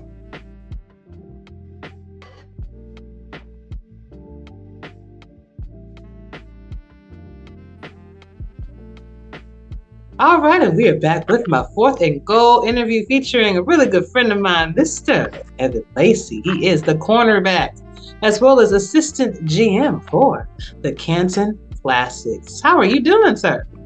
I'm doing great. Good evening to you and everybody else who's watching. I'm doing really great. Just blessed and highly favored. Yes, you are. And I wanted to know what has been going on since the last time you visited, because it's been 11 years. It hadn't been those 11 years. Basically, I'm taking things day by day, and just trying to just live life and be happy and encourage others to be happy. And just try to be a positive influence on anybody I encounter, in one form or fashion, whether it's the SFL or whether it's just on my job or just in life in general, just try to be a positive influence, because there's so many different things out there right now that's going on with the government, with the world in general, with war and so and everything else. But as long as I can try to uplift someone on a daily basis, whenever I get a chance, then that's what I try to do. And that's important. You never know. You never know what somebody's going through, and you could be the saving grace for that person. You never know. So that's an important and well admired aspect of your personality that I really do like, because you are very positive, even in situations where you're where it probably wouldn't warrant that, like we're gonna talk about later on. Yeah. You still handle that very gracefully. So well, let's get to know you a little bit. For those that do, we have a lot of new people in the league that probably have never seen, or maybe only seen maybe one of our episodes together, because you've been on here like about 4 or 5 times. But like, right. It's been a minute, and I'm gonna try to do better and come on more often. But yeah, we're gonna do that. We're gonna work on that in the future. Absolutely. But tell everybody, just give us some interesting facts about yourself. Interesting facts. I don't know, AJ. I'm not a very interesting person. I'm a homebody. I love to mentor youth, young men specifically. And that has, when my son, was with us, that was one of the things that I really took a hold of was, I realized that a lot of his friends didn't have the same type of family environment that he was blessed with.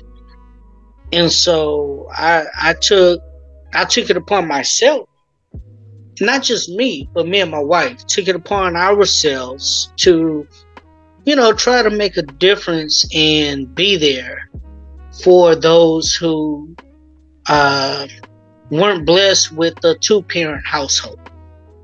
And sometimes I found out that even though it was supposed to be a 1-parent household, that one parent was absent. So, they would sometimes be left alone to care for themselves, even though their mom or their dad was, paying the mortgage, keeping the lights on.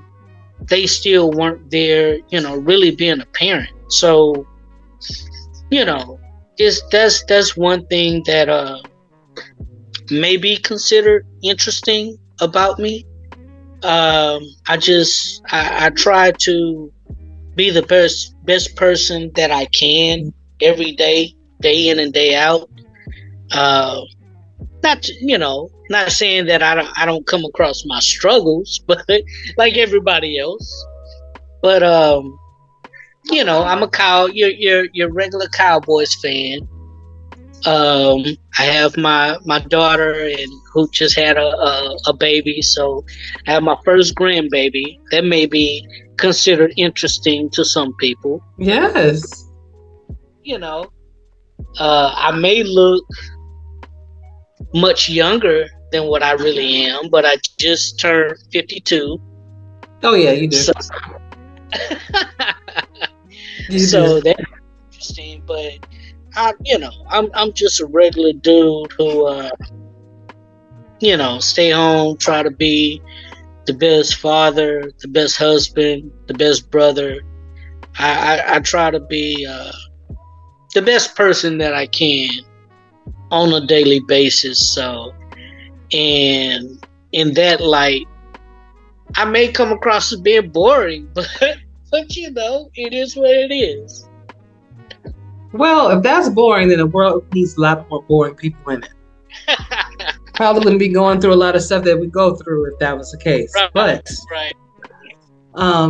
you have been in the league for a minute, and for those who don't know, you're playing. Your player is named after your son, Evan, and it is really good that you built Evan the way that you did, because he got 3 picks last game. I was like, what? Yeah. That was a great accomplishment. But I'm a teams first type of dude, so Yeah. I'm more happy about the fact that we got the win over the fact that my son, got the 3 picks. So, if he would have got the 3 picks and we would have lost, then I wouldn't have even want to talk about it right now.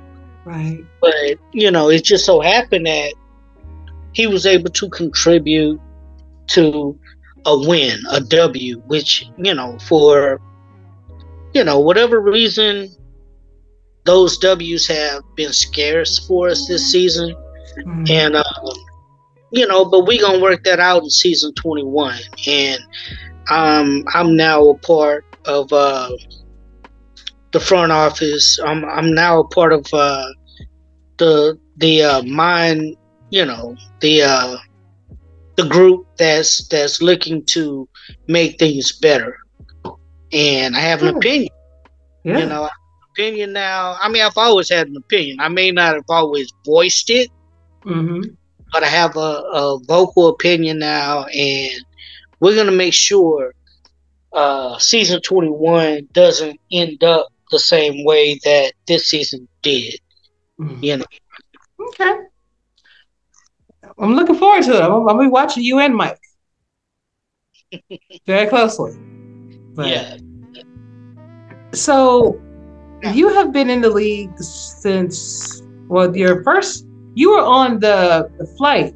That was your first team as an SFLm team, because you entered in season 16 to the Lone Star Glory, spent 3 seasons there, and then you've been in Canton for 2 seasons. So you are a very loyal person when it comes to, being a player on the field. And because of the way, you built your player, you built Evan, you have been successful. And I understand that, it is a team. It really is, at the end of the day, whether you get the wins or losses. But it is important for you to celebrate the small victories. And this is the reason why you created your player, to make these plays so that, you can help your team win. And you have. I mean, with 29 interceptions that you have for over 367 yards. You even got a pick 6 in there, a couple forced fumbles. So you've been really instrumental in the teams that you have been on. I just wanted to know what made you have that transition, or what kind of inspired you to have that transition over from the Lone Star Glory over to Canton? That's a great question. In my life, loyalty is very important to me. When I was assistant coach with San Jose, 2 guys joined San Jose, and they were, Christian and Adam Chance. And, while helping out San Jose, I really got close with those guys while they had, and I didn't even know it at the time, but they had ambitions of starting their own team. And expansion happened, and they got the opportunity to start their own team. And just through my conversations with them and my connection with them, I decided that, hey, it was time for Baby Bird to leave the nest. Dave Axis, Charles Doherty, and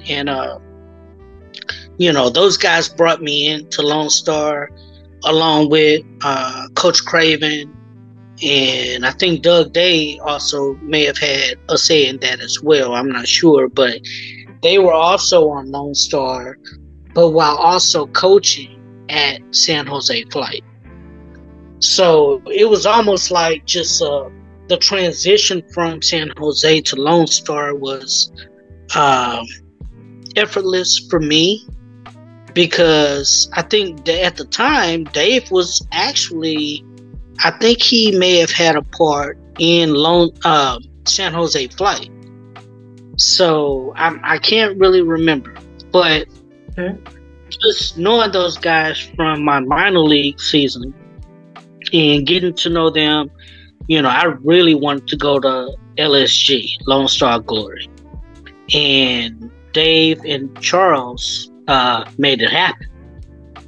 And I enjoyed my time there, and I will always have great relationships with the people at now Alamo City. I still have a great relationship with Dave and Charles, and I call Ike McBride that's my favorite running back. I will always call her that. Ike has a special special place in my heart. So even though she's no longer on with that organization, she and I still have a great relationship. In fact, I think we chatted in DMs like 2 nights ago. So I still keep in touch with a lot of those guys. Bo Martin Jr., that's another one of my guys. But I really felt like it was time for me to move on, and for my player to move on and start with an organization that was new with great new ideas. I felt like Christian and Adam, I loved the vision that they had, not only for the team, but for the SFL as a whole. They are very revolutionary in their thoughts, in their ideas. And I feel like a lot of their ideas can really benefit not just the SFL, but all of us as a whole. As being participants in this league. And I wanted to be a part of that. And I mentioned earlier my desire on not my desire, but my the thing that I like to do is to help out young people. And I really have a desire to not only help out the youth here in Arlington, Texas, where I live, but also, Christian and Adam have expressed a desire to allow me, or to provide me the opportunity to reach out to the youth of Canton, Ohio. Canton, Ohio is when it's compared to Cincinnati or Cleveland, it's a smaller town, but the crime rate there in Canton is very high. And I feel like it all starts with the youth. If somebody can go in and try to, speak to the youth in a positive manner, be a positive mentor or beacon of hope for that community, then maybe they'll have a chance. And that's one of the desires that I have, is to not just have a player in the SFL. I mean, that's when you look at the grand scheme of things in life, that's minute.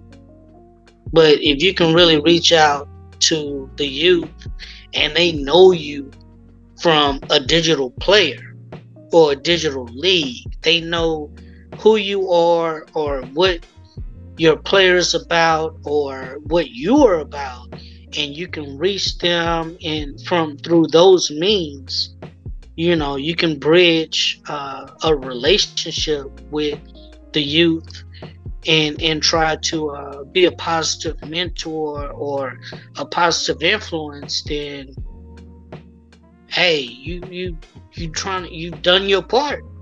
You've accomplished something. The wins and losses in the SFL in the grand scheme of things in life, it's minute, but it's great getting it. But if you can use the SFL as a tool to make a difference in somebody's life, then that's monumental. Indeed. Just as we use the SFL for that beacon of hope, for others. Some people especially that are within the league is using the SFL for that same beacon of hope right now, to hang on, to keep it moving, to keep them out of trouble, to keep them focused on something that's positive. And it's mentioned that, and I don't mean to interrupt, but that's why I joined the SFL, was because I was in a very dark place. And I used the SFL as a way to get my mind off of negative things that I was thinking during the loss of my son, and get a positive reflection just from hearing his name of doing something good. And so the SFL has been able to afford me that positive reinforcement that I needed at a time to where I was in a very dark space. So yeah, just like that, and glad you found this.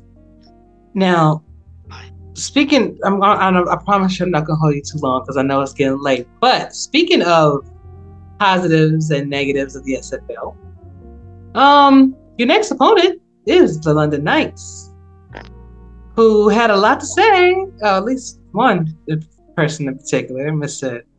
Johnny. He, he had a lot to say on my show for PGI, which is a Monday night Monday Impact show. And it's Johnny has always been had a way with words, and sometimes I tell him, I ask him, "Hey, you sure you want me to put that on here?" Yeah, go ahead. Oh, okay. So I figured this was coming, but he mentioned how basically, he was answering the question that I asked about being the ruler of a weak division. Mm-hmm. And he, proclaimed victory over the division already. And he kind of reinforced, the weak division part. So, it's interesting because you guys are playing them this coming week. And I wanted to know, how does Canton ignore? Because I actually had David Leathers over on the show for Motor City V8s, and I asked him the same question. How do you guys ignore when you hear things like that? Does it have an effect on your locker room? Does it have an effect on the coach in order to maybe want to play a little bit better against said individual? Like how did that whole thing affect you, if it did? Well, it doesn't. Well, I don't want to say it doesn't affect us. It does. It is brought to our attention. Mm-hmm.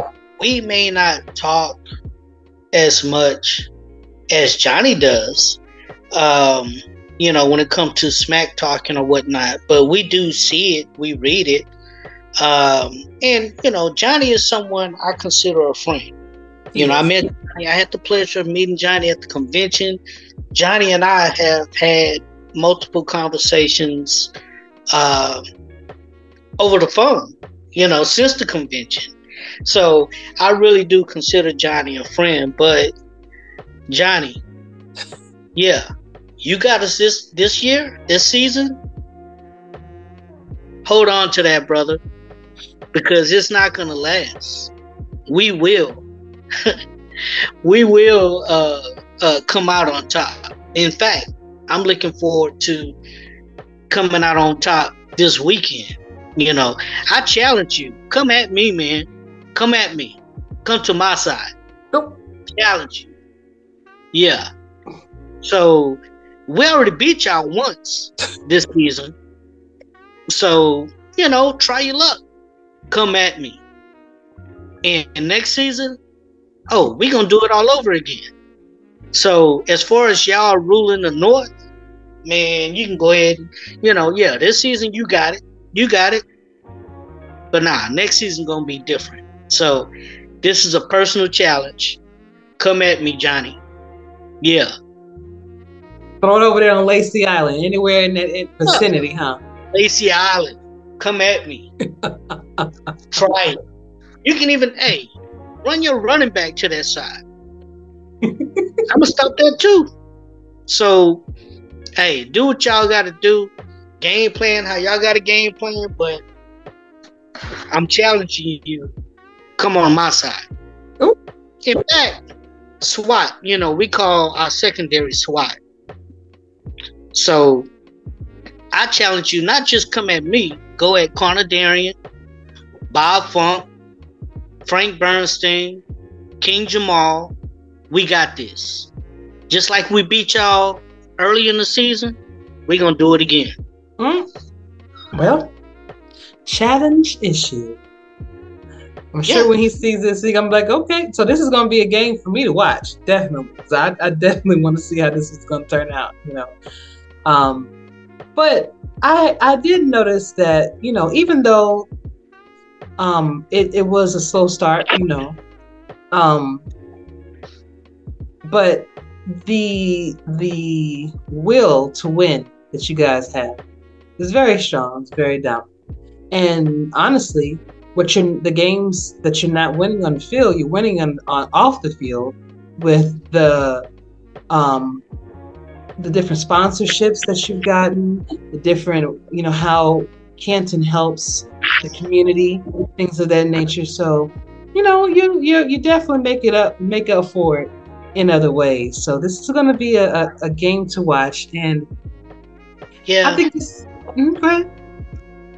And, you know, on that note, you know, it has been a disappointing season. And yeah, it's been a disappointing season. We took a step back this season.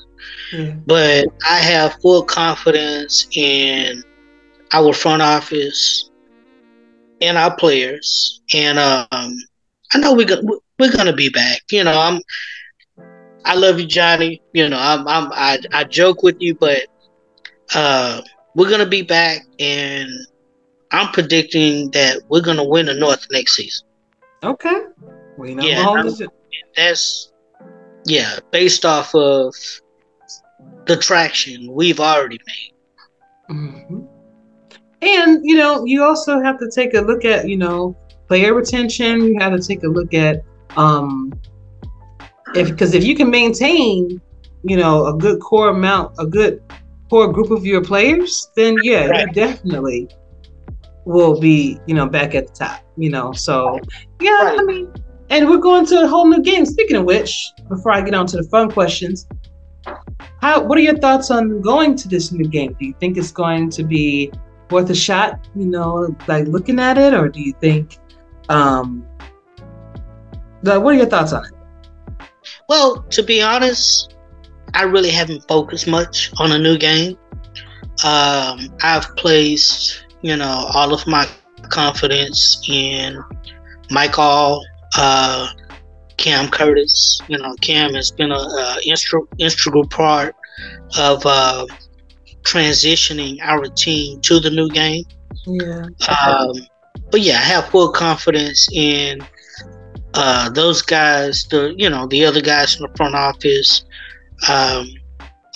My main focus has been on establishing relationships with the rookies, and trying to get to know, them and prepare for the draft. But as far as this next season, I feel as though it's going to be wide open, and I'm open to that. I'm welcoming that because, we've been in, using 2K8 for so long, and I feel like there may be teams or people who have mastered the art of 2K8 and know how to get the most out of the game. So a change, in my opinion, is welcome. I feel like it's gonna make things wide open, and everybody now has a chance to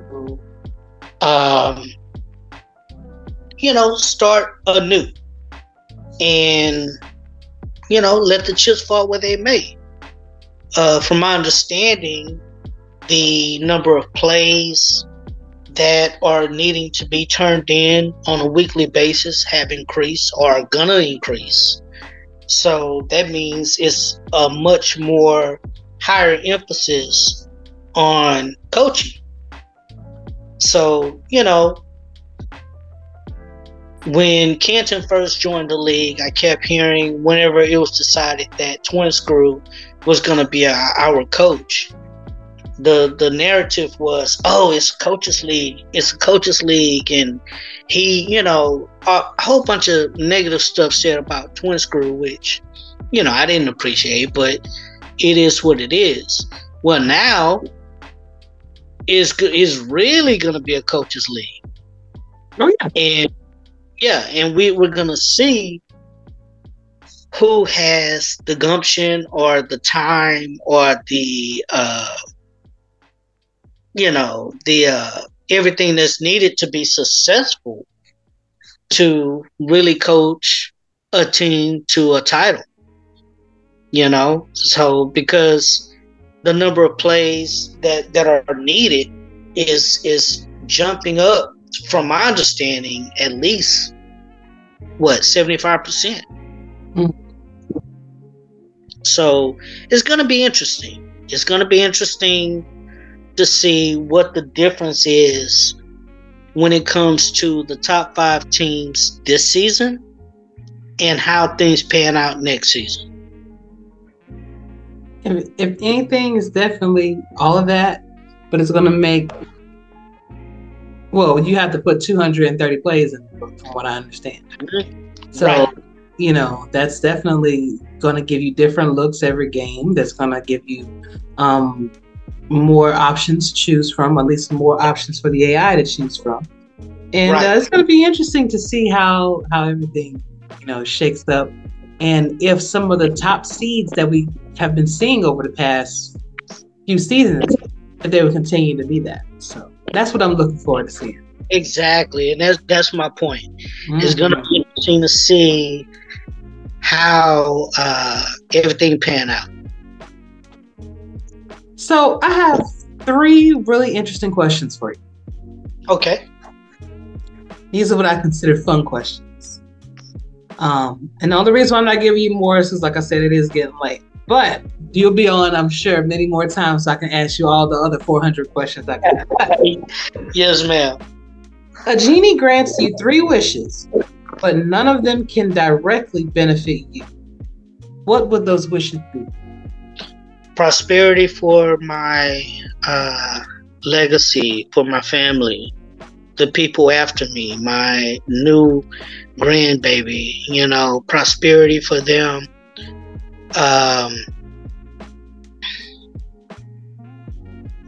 Happiness. This world is things are so crazy. I try not to even discuss politics, but it really feels like the past 10, 15, 20, maybe 20 years, we've turned into a country that is divided some kind of way. And, happiness, prosperity for my family. And the third thing would be The third thing is hard. Let's say. What'd you say, babe? Peace for mankind. You Good know, answer. I asked my wife for that. Yeah, she's next to me, but I had to ask my wife. Yeah, peace for mankind. You know, this war that's going on with Ukraine and Russia, and potential wars with China and Taiwan. I really try to stay on top of my current events and know what's going on in the world. And unfortunately, in my opinion, things are getting worse. So peace for mankind is the third. Love it. Love it. And it's necessary. How would you change your life today if the average life expectancy was 400 years old? How would I change my life? Yeah. If you said, I know I'm going to live to at least 400. How would you change? First off, I wouldn't want to live to 400. You kind of look just like the way you do now. Are you 400? You never know. Is everyone else living to be 400? That's the life expectancy now for humans, 400 years old. Well, the way things are going now, I don't know if I want to live that long. But the question is, what would I change? Yeah. What would you change about your life that maybe you're doing now? Maybe you feel like you're in a hurry, so you have to do certain things because you don't think that you may not have that much time left. Now I know I have 400 years. That's really a tough question because I can't think of anything I would really change. I guess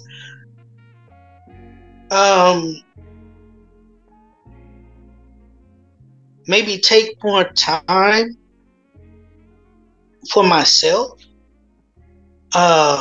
Do things more for myself than what I do now, because my family always telling me, nah, you need to, like if I'm blessed with financially, all of a sudden I'm not thinking about me.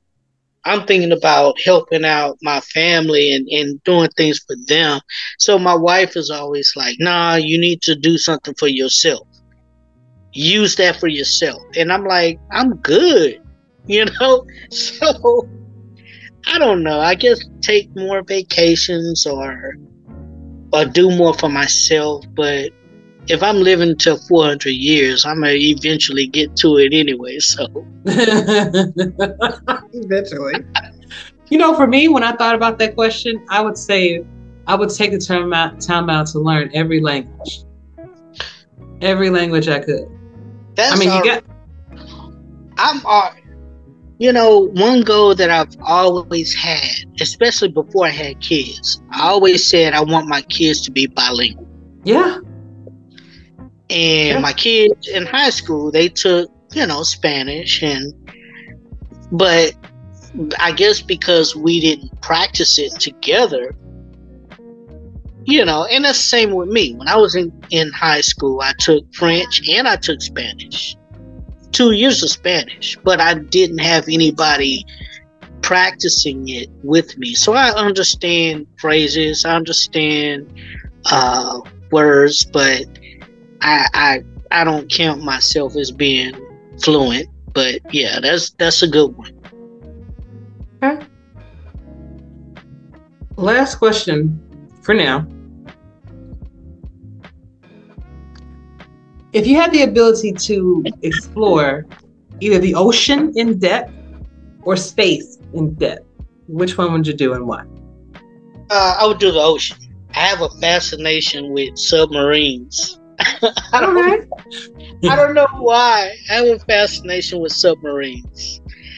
And I never had the desire to go to the Navy, but because I did think about, I almost signed up to be go to pilot training school. Okay. The Air Force. Once I graduated from college, I went and talked to an Air Force recruiter, and I was gonna be shipped off to Tuskegee, Alabama, and go to pilot, officer training school and become a pilot.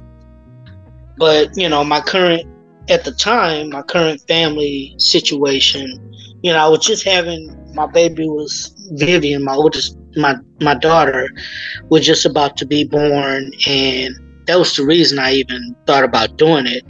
And I was told that I wouldn't be able to see my wife or my daughter for like 6 months. So I was going to miss her birth. And so that was a no-go for me. So I turned it down. But as far as the ocean, I've always had a fascination with submarines.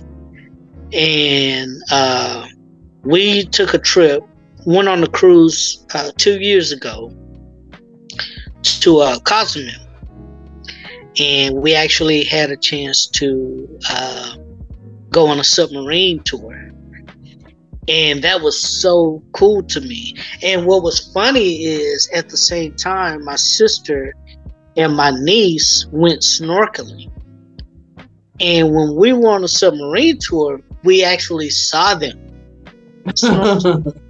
Yeah. So that was cool. Nice. But yeah, so for me, exploring the ocean would come before exploring space. Okay. I've been getting some really interesting answers in that. So, and this is one of the reasons why I do ask these kind of one-off questions and things like that, because I think it's important for anybody that's looking at this show or that just happens to be passing by and things like that. You get a chance to see who makes up our community and understand the different, personalities and the different walks of life and the different struggles and the different triumphs that we have, and how we all just found this one place to be together just to hang out. So I think it's nice, very nice. But I am going to let you go, but before I do you have any questions for me? I don't have any questions for you. Okay. However, SFLm players that, watch this show, if you guys haven't heard from me, please reach out to me. My player name is Evan Lacey. Reach out to me. I would love to get to know you guys, know what you're about, and maybe one day you can become a Canton Classic. So, but yeah, reach out to me. All right, then, and hopefully they will. And if I get word on some good people, I'll send them your way too. All right, thank you, sis. All right, brother. I'll see you soon. All right, good night. Good night.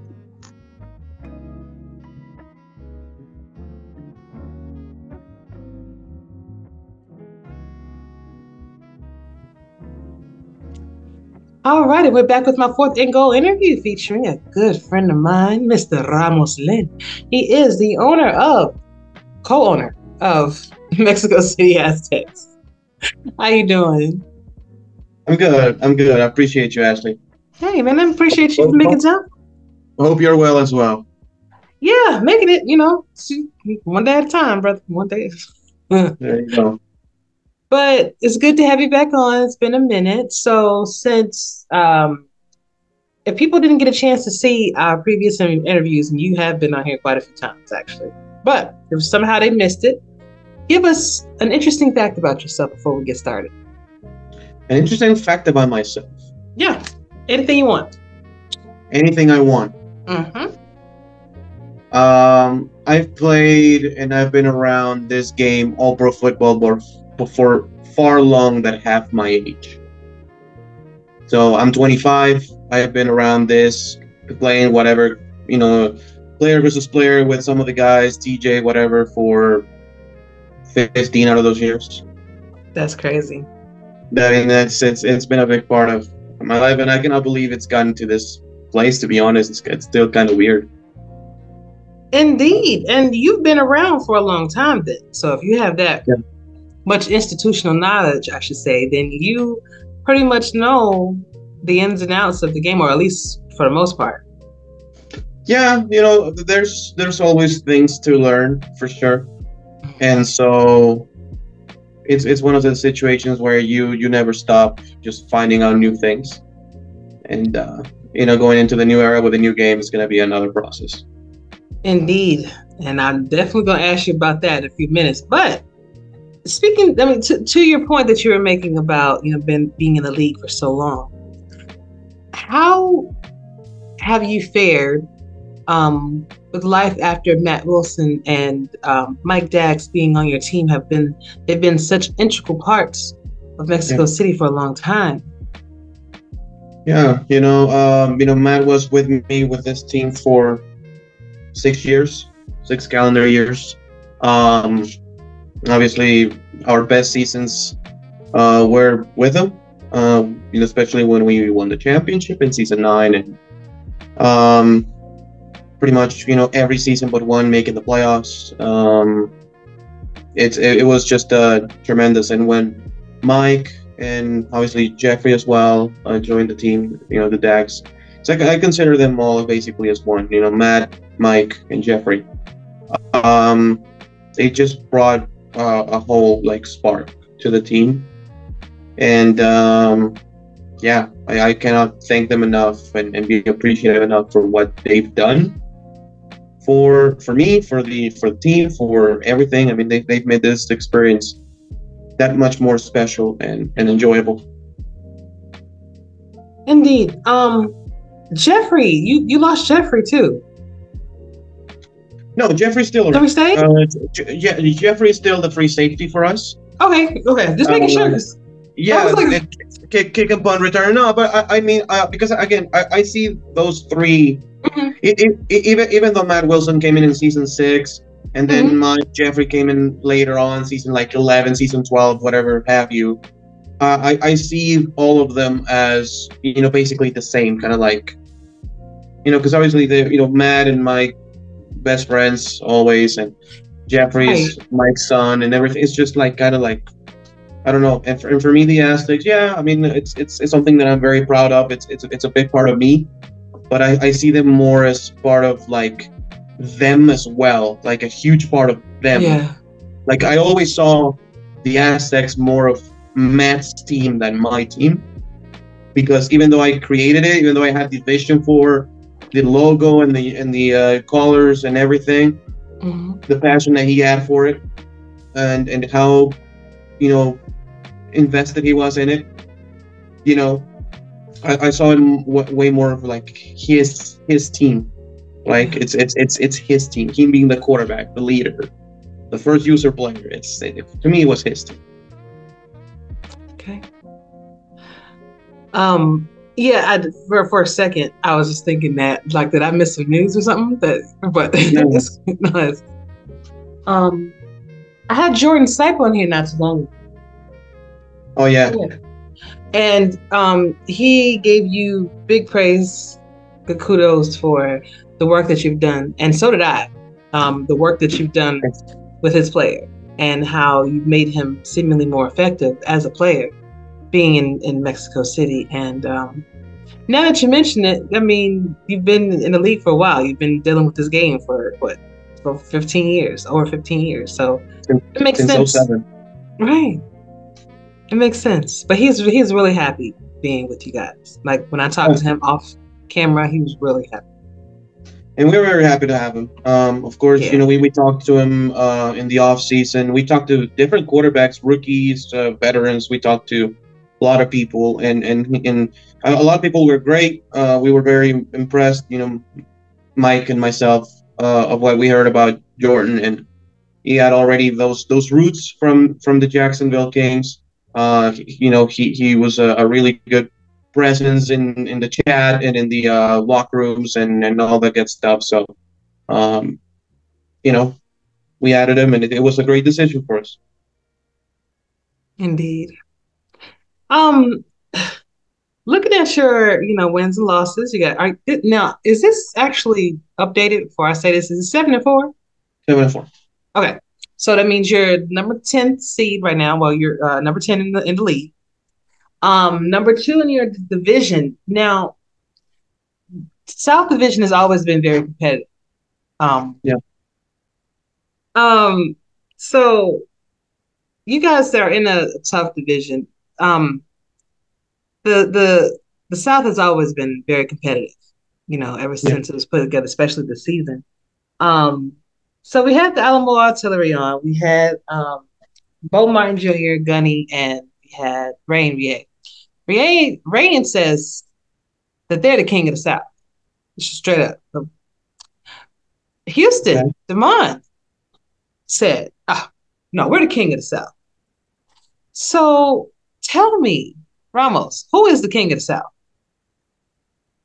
Look, right now, we are the king of the South because we have the division championship from last season. I mean, if look, we have a game against Fort Worth. They already beat us a couple weeks ago. Yeah. If they beat us again, they will sweep us. They will have the crown, and they're the kings of the South. Okay. But right now, as of this interview, we're the kings of the South. Better believe that. I knew you was probably gonna have something to say about that. Better believe that. And I'm not sure. Maybe I have it somewhere. But anyway. You got a t-shirt? Yeah. Hang on. If you can edit this, let me see if I can find the right way. Just give me like 2 minutes. Yeah. If I cannot find it, screw it. But let me see if I can find it. Sure. So Ramos, I'm gonna ask you one more time. Who is the king of the South? Right here. Right here. Now, this season is probably gonna chip. Hey, we still have to face Fort Worth again. They beat us a couple weeks ago. But as it stands right now, right there. Yeah, we want to let we have the crown right now. If they take away from us, it's okay. Mm-hmm. We'll try to get it right back. But there you go. Okay, that's good. You actually had proof.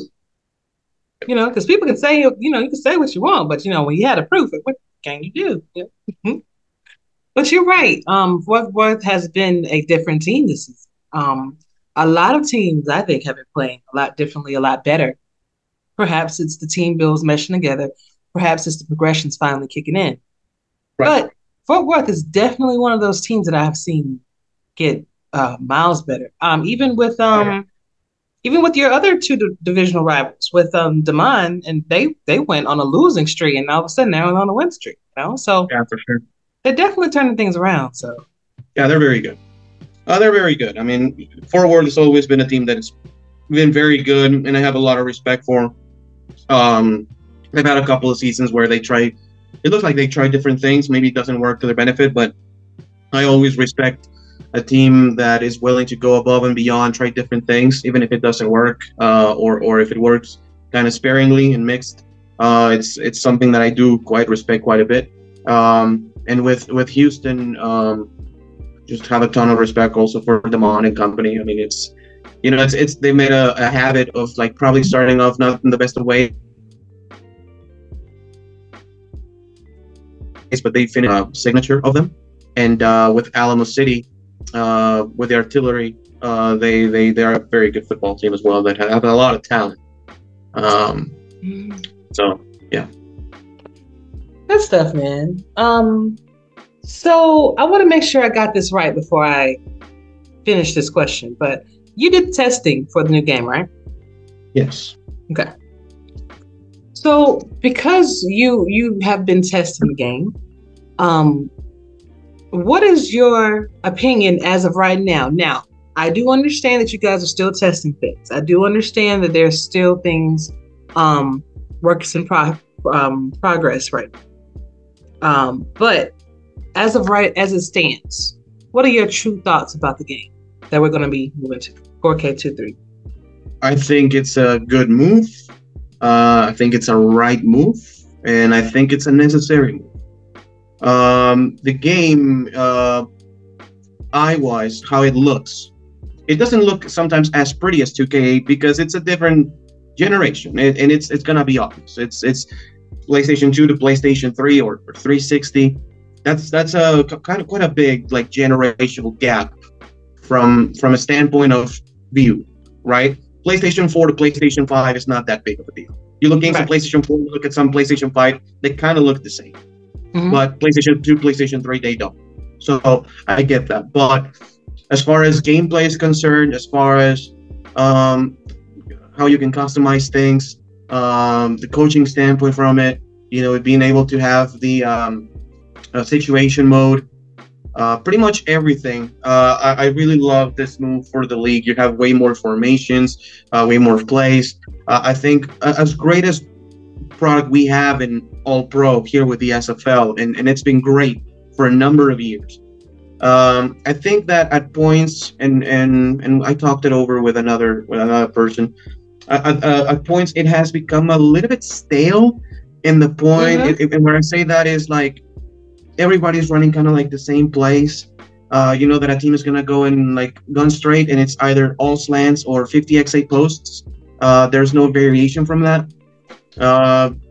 There's a lot of teams look very samey nowadays.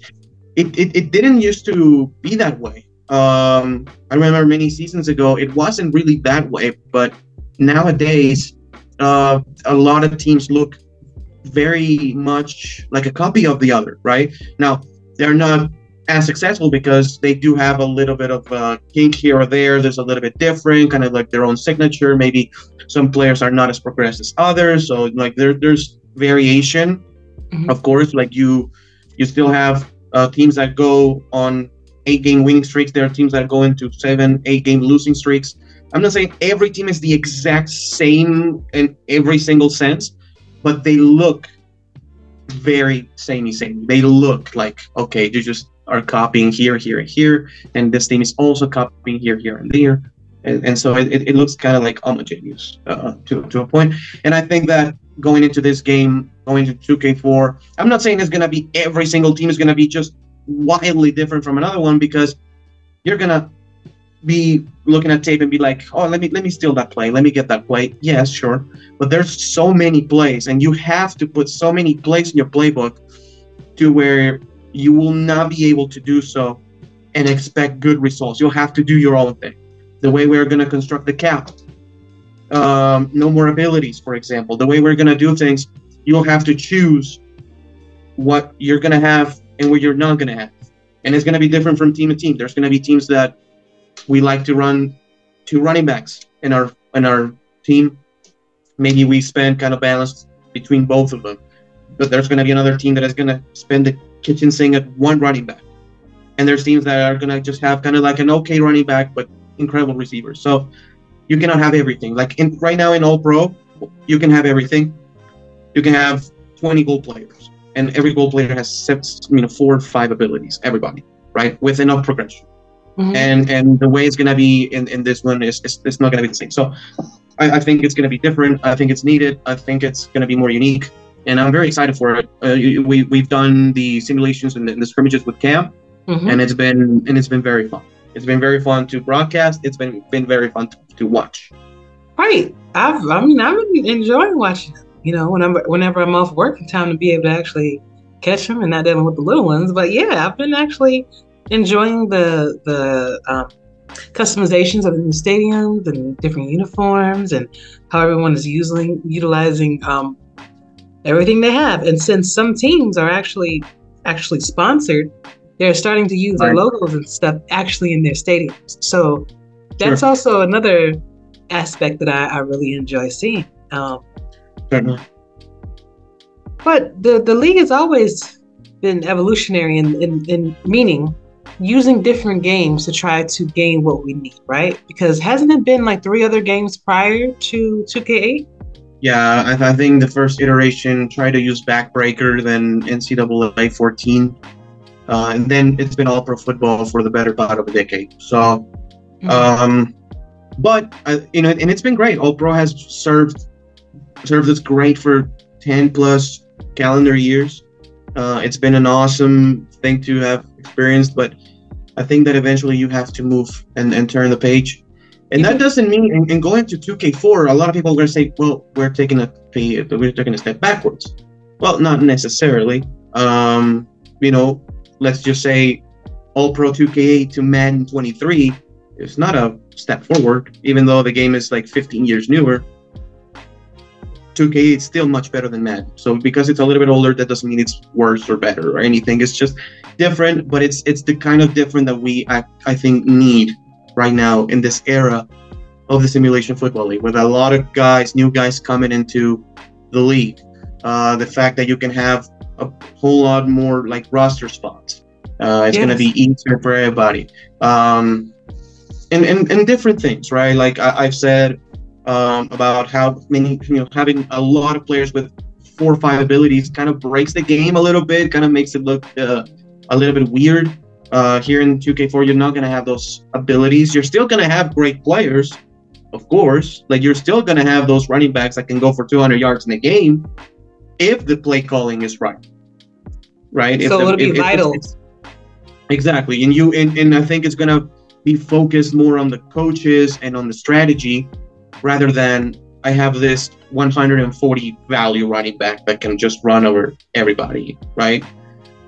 Because you will have to put your running back in the best positions, right? It's just not like, oh, I'm gonna go strong ISO and I trust that PJ Moses will break 3 tackles and get 15 yards.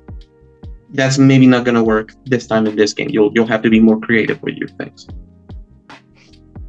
I like it because it's going to show the true creativity of the owners and owner coaches that are doing this. So it'll be interesting to see what they come up with.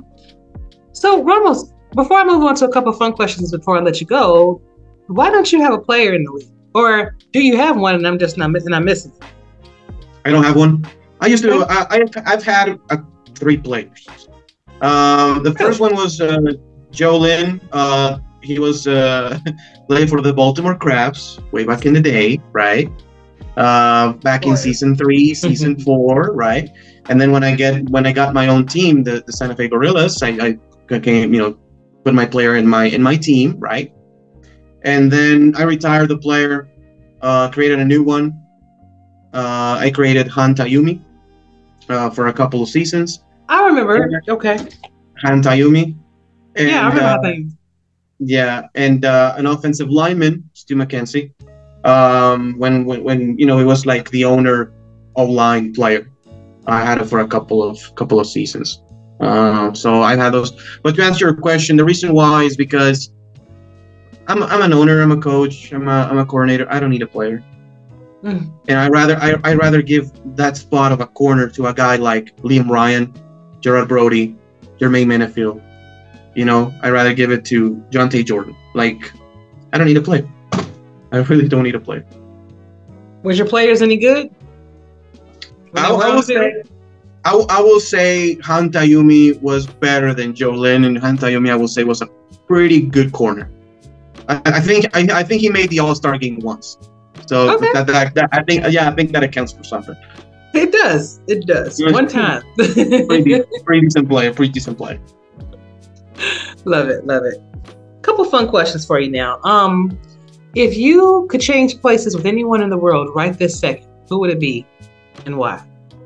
If I could change places with anybody in the world right now. Anybody. Right now in the world. I don't know. That's a great, weird, fun question. I got 400 of them. Anybody in the world change places. Wow, I don't even have an idea. I don't know. Probably any Formula 1 driver. Oh, really? Yeah. You like race car driving? Yes. I love football. I adore football, but I don't think I would play, like, even if I had all the abilities in the world, I don't think I would play NFL football. I don't know. It's just too hard on the body. Like, it's just too, it's just, you're asking for brain problems in your later stages. Listen, I love this sport, but that's just facts. Us watching it like this, much safer. I'll take that. Ashley's not getting ready to go out here and take no sacks for real. No. So, if you can only have one meal for the rest of your life, what would it be? One meal for the rest of my life. Yep. Tacos. Tacos? Yeah. Because of the variety? Yes. Okay. I one of my first thoughts was pasta, but I feel that would be like way too over, like too many carbohydrates. No. I'll go tacos because of the variety. Yeah. Shoot, if you don't eat pasta all the time, you have to go work out like every time. Yeah. You eat. Yeah, just to burn everything. Yeah. What's your favorite seat on an airplane, and why? My favorite what, sir? Seat on an airplane. I've never flown. But yeah, I've never flown. Okay. As a kid, right now I would, but as a kid I was like, I'm not flying because I'm afraid of heights. Yeah. I do have acrophobia. But you mean like okay, well, if you were to take a plane now, would you rather sit at the very front, like where the nose? You want to sit in the middle, or would you sit in the tail end? I will sit on the middle in the window. Okay, so in the middle, near the window. Yeah. You want to look outside or no? No, I will say. I will say middle. I will say middle because I think that if I'm on the sides, if I'm like just right with the window, I will get kind of like motion sickness or I don't know, or I don't know if motion sickness, but I will get like, because of the afraid of heights, it will just be like so like, I don't know. Yeah. I don't know. I think that in the middle, I kind of forget about it. I got it. I mean, hell, I just got on the plane 2 years ago. So I mean, and I'm 38. So like, yeah, it's all good. It's not as bad as you think though. Landing can be a little bumpy. Yeah, but my favorite is takeoff. When you just, it's like you're bumpy, and then all of a sudden you just go smooth, and then nice. Very nice. Yeah, I'll do it one day. Okay. So, if you had the chance to take a vacation to the beach, on a safari, or into the forest, where would you go and why? The beach. The beach 100%. I just love everything that encompasses like being on the beach and what you can do being on a beach. And it's funny because I also have some thalassophobia, but which is the fear of the ocean. Okay. So yeah, and it's kind of weird, but I don't know. Like, if I'm on the beach, I don't necessarily have to be in the sea. I can be just in the beach, just drinking beer or just having some good fun, playing some flag football in the beach or volleyball or some stuff like that. Okay. I think it's more fun. I don't know. Okay. I think that it being like in the forest, for example, it's more of almost like a survival kind of trip instead of just I don't know. It's just like camping and just eating with a fire. I don't know. It's different. It's different. It's not my thing. I mean, you can have any kind of experience you want. So if you really want to go, like, hey, we're gonna catch our fish from this stream. We're not gonna eat. I mean, you could do that, or you can just take food and take coolers and. Sure. I mean, yeah, that's fine. But I hate insects. I hate insects with a passion. So forests, those kinds of things. Nah, I'm good. Okay. AC or heat? Which one would you eliminate? If you had to say, I'm not dealing with no AC or I'm not dealing with no more heat. I'm not dealing with no more heat. Heat? Okay. A lot of people say that. And so I tend to agree. So what is something that you cannot cook? Something that I cannot cook. That you can't cook. Like, oh man, why did I even try this? Oh my God. Any fancy Mexican thing. Like any chili rellenos? So you don't put the cheese and the peppers and then you bread it and you fry it and no? Yeah, and that's even on the easier side of things. No, I'm talking like mole, for example, or pozole. I cannot do that. It's just too much. It's just too much. I kind of like, nah, dude. But it's so good. I get it. It is. I love it. I just cannot cook that. You're good at other things, so that's not that. Believe that. Got two more for you. Okay. If money and time were no object, what would you be doing right this moment? If money and time were no object, what would I be doing right now? Yeah. Money and time were no object. Probably kind of like something like this, because football, music are things, and Formula One are kind of the things I love the most. So yeah, I don't think I will be like doing many things differently. Okay. Like, because here's the thing, money doesn't change you. Money makes you more of who you already are.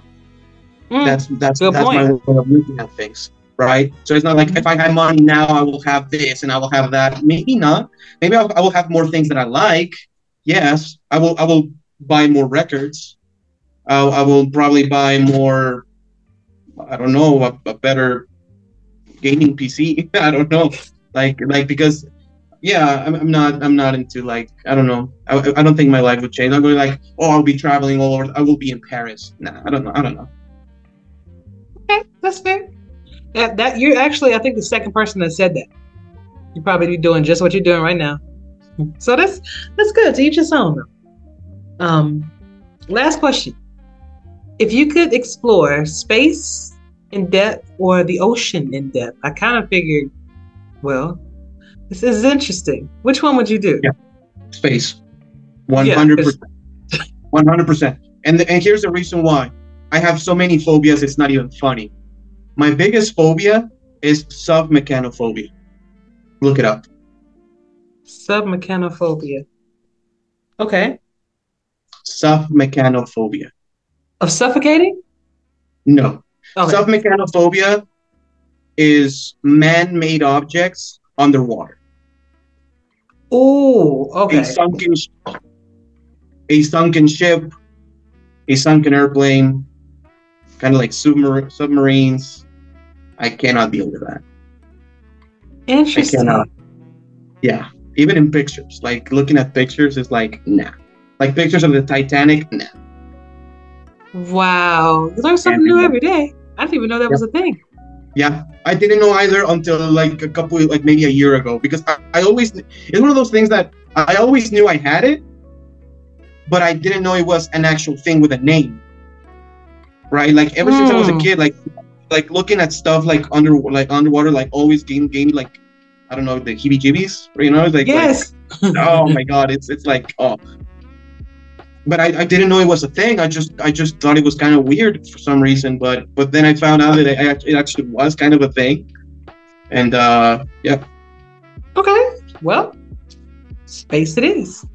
It's and I love just space as a whole. It's just fascinating. It's just fascinating. I love it. Yeah, I feel you on that too. But listen, thank you so much for your time. I want to visit again with you probably in the off season sometime. Find out some of the secrets that we need to know about 2K, and ask you some more of these questions. Because like I said, I got a whole bunch of weird questions like that. But do you have any questions for me before I let you go? No questions. Best of luck to you for the remainder of the season. You guys have done great. And looking forward to watching the playoffs. Hey, looking forward. Wait, are you guys out of the playoffs? No, you're not. No, we do. We do have a very important game in front of us, but we are right there in the thick of it. Yeah, exactly. So we'll see you. Still, yes, I'm looking forward to see you guys. Yeah, I say that, but then sometimes no, Ramos, you know too much, man. Like no. But it's all good either way. It's all love. Thank you so much for being on, and I appreciate you, brother. Any shout outs? Shout outs to the Aztecs, and shout outs to everybody watching this recording. Awesome. Thank you. Thank you.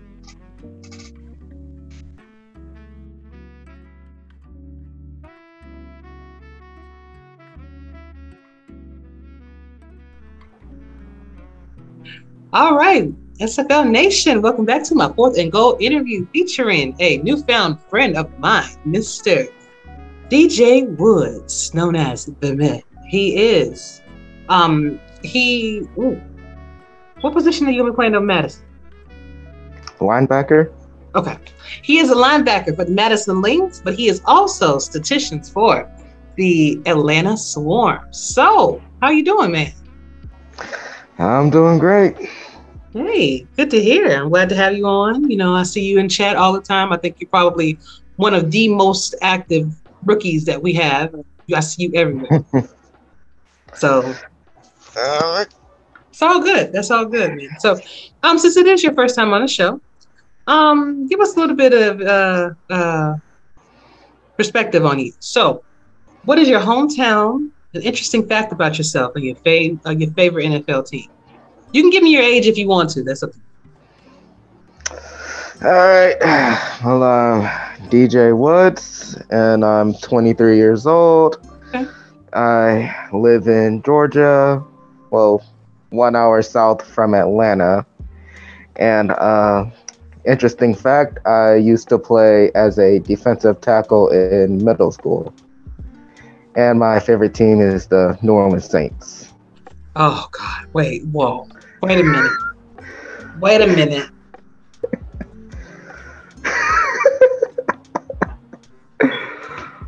How? What? I'm a Saints fan and you live in Georgia. Hey, my family is full of Falcon fans, okay? Mm-hmm. I need to be the outcast. Clearly. So you went for the rival team? Bro, you can go for... Okay. Nuts. So is that the reason that you chose to be a linebacker? Because you played as defensive tackle in school? Well, yeah, I used to weigh a lot, and then I had lost that weight during high school, and when I had wanted to play there, however, my grades were kind of just like downhill, so I didn't really get a chance to play for my high school. But yeah, linebacker was one of the positions I really wanted to play as, so that's why I chose that one. Okay. So, how did you find out about the league in the first place? I was just looking up all pro football 2K8 content. Mm-hmm. Then I saw like one of the archive games. So then I clicked on that and I enjoyed it. Then I saw week 10 of season 19. It was Mexico City and Atlanta. So then that's what got me hooked, and I decided to join. So you're statistician for Atlanta. How is that? First of all, for those that don't know, what is it like actually taking stats and being on the stats team? It's gonna be hard for your first time, but like you'll probably get used to it, or you'll get the hang of it. Mm-hmm. Well, for me, it took me like a week, but like everyone goes at their own pace. Some even still like struggle. So yeah, you're gonna struggle the first time. That's the only thing I'm gonna give you. Okay. So you being selected to help Atlanta, was that your doing, or did they reach out to you? How did that whole conversation come about? A little bit of both. I had asked like, hey, I'm interested in stats, and like, well, Minnesota actually reached out to me first. Okay. So then when I asked what equipment do I need, they told me I just need a computer. So then when I got my computer, I had asked, hey, does anyone need a statistician? And Atlanta was the first one, so I just popped in. Okay, so you were actually in their locker room, right? Mm-hmm. So you were also popped into the Madison Lynks locker room too, right? Mm-hmm. So what is it like being in both locker rooms? Do you notice that there's like a major difference, or are they pretty much the same? It's kind of different. Yeah. In what way?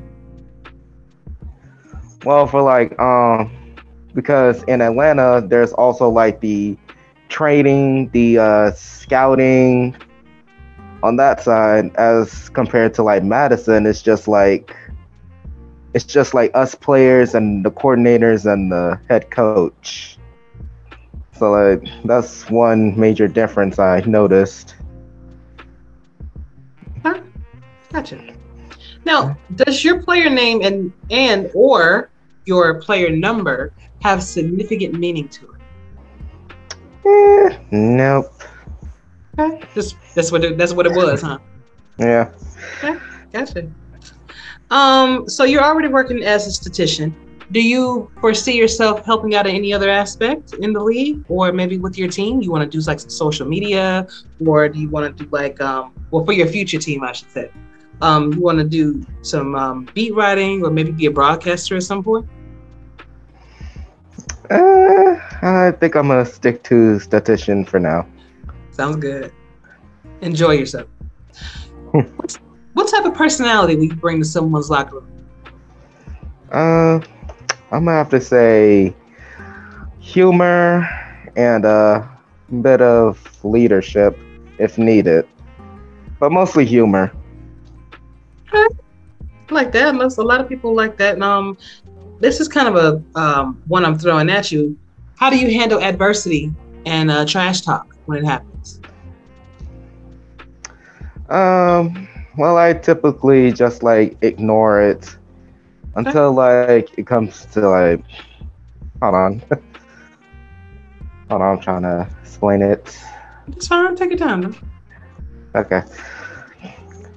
So like I said, adversity, it don't really bother me that much, unless they want to make it personal. Then I'll just go ahead and fight back and finish. So like, I'm more of a you started, I'm gonna finish it type person. So it don't really bother me that much.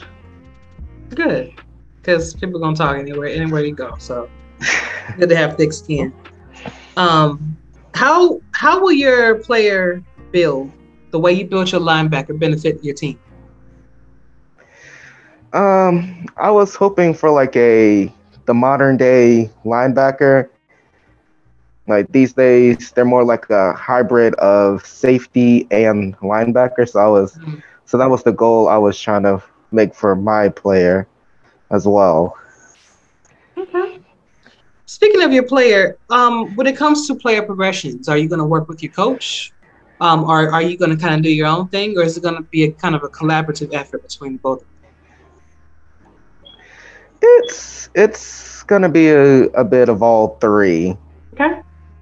Well, especially for like rivalry games, that's when I'll start taking the coach's advice, and especially like depending on how intense the rivalry is and like what's the record.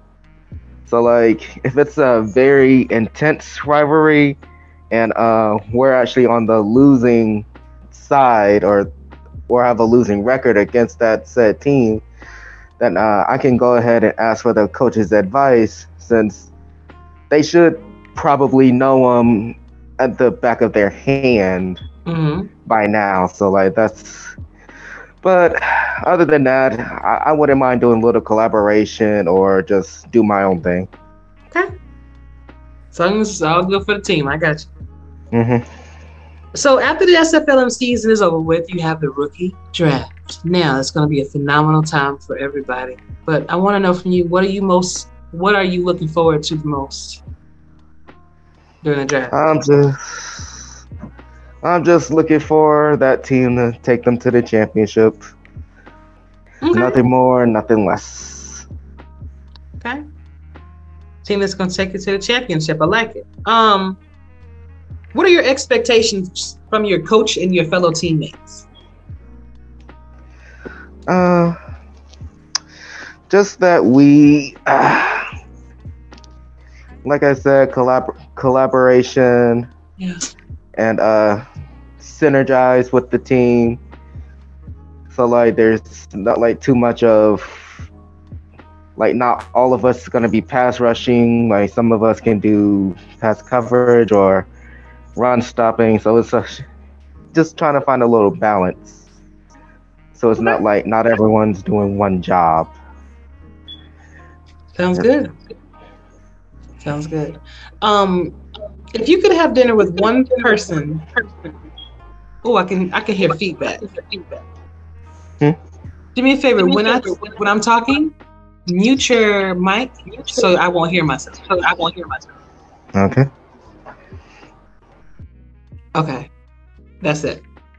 Okay, so some fun questions for you.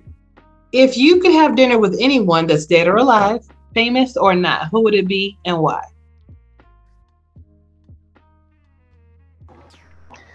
I'll be honest, I'm a bit of an introvert. I definitely don't want to have dinner with someone. Okay. But if I have to choose someone, it would probably be J. Cole.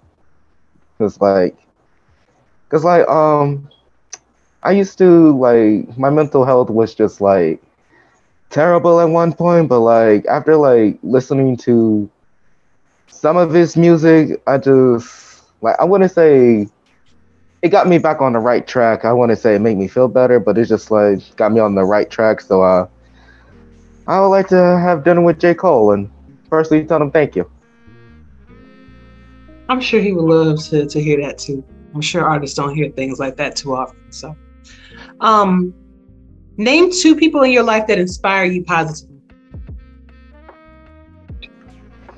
I'm gonna have to say my middle school coach, who had basically named me like MVP of the team because like I was not the one for like not giving up. And the second person, I'm gonna have to say second person, I would have to probably say my grandpa for teaching me the man that I'm supposed to be. So yeah, those 2 really. Good stuff. Good stuff. If you could only have one meal for the rest of your life, what would it be? As long as there's chicken. Well, I need that protein. Hey, I feel you, man. I feel you. What was one embarrassing thing that you've done or that you did when you was 10 years old or younger?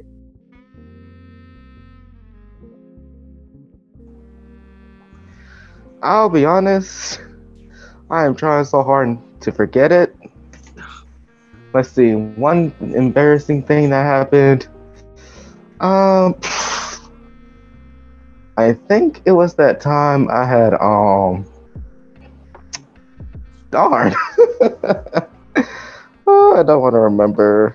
You know, 10 years. What was I doing as a 10-year-old?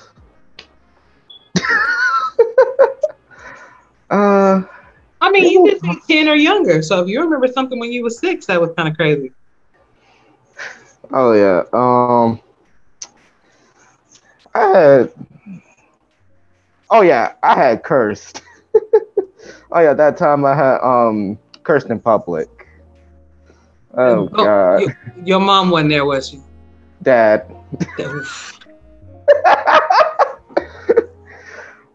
Well, I actually kind of accidentally said something that would be considered offensive. So, yeah, I just learned what that word meant, and I never said it again. Hey, you know, at least you shouldn't get. Yeah, yeah, exactly. Just. So, if you could take, okay, you're stranded on an island, right? And you only have 3 things with you. What are those 3 things? And then I have one more question after. three things I would take. Yeah. Probably a flare gun. Okay. Probably a match and well, I don't even eat seafood, so I can't even. Darn. And probably some. Hopefully, I find some wood. There you go. Hey, you need a fire. Yeah, I need a fire. I got you. You can build a raft. Yeah. Okay, good deal. 'Cause I don't think nobody ever said wood. And my last question to you is: if you could explore space in depth or the ocean in depth, which one would you choose and why? I would probably choose space. Yeah. Because I honestly hate the deep water, so. Okay. And plus, what we've been discovering under the sea, rather up in space, is just, yeah, I'd rather go to space than deal with those creatures down there. Good stuff. Actually, you're not the first person that said that too, so I get it, man. I promise. But this was fun. This was fun, and I hope that people get some insight into your personality and to whom they will be adding to their team one day. I'm gonna have you guys on. Of course, you have an open invitation to come back whenever you want to. Something in life happens that you want to share with the community or whatnot, please just let me know. But two things. Do you have any questions for me before we go? Nah. Okay, no problem. And you get the last word. So that can be a shout out, that can be a song, or that can be a poem. But right now, DJ, floor is yours. I'll do it. You know what? I'll do it. Just for you.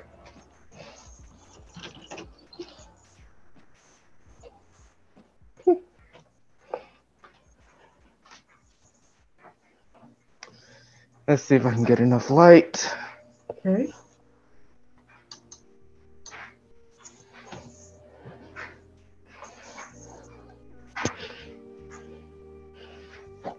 How many?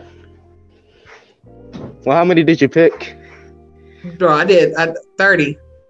Oh my God. All right. 30 it is. Oh, bro, thank you. Oh. So everybody don't know. Every time I throw an interception, I have to do 10 push-ups. And DJ, I just got out the gym too, man. Come on. All right, here we go.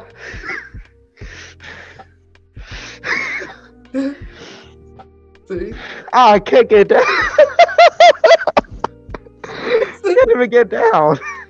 Listen, just because you tried that meant a lot to me. And listen, especially if you just came back from the gym, you already tight, bro. So I know.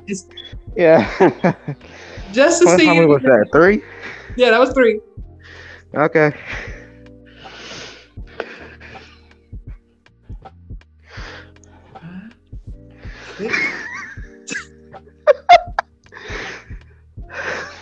I'm about to wake up someone in the house. We at 12. 12. Just making sure I don't wake up someone in the house. Oh, let's not. 14. 17. 18. 19 and 20. Bro, listen. You didn't throw them, bro. 20 is enough. 20 is enough. All right. Just did some. How to say it? Just did some dumbbell bench presses, man. Yeah, you gonna sleep really well tonight, brother. Man, that meant That means a lot. I really appreciate you keeping your word because I know a long time ago you did say you was gonna do something. And I ain't never seen it, but this really does mean a lot. You kept your word, so thank you, DJ. You're gonna get drafted just for that. All right, then. All right, brother. Thank you so much. I really appreciate you. And like I said, whenever you want to come back on, please let me know, and I got you. All right, thank you. You're welcome, brother. Bye.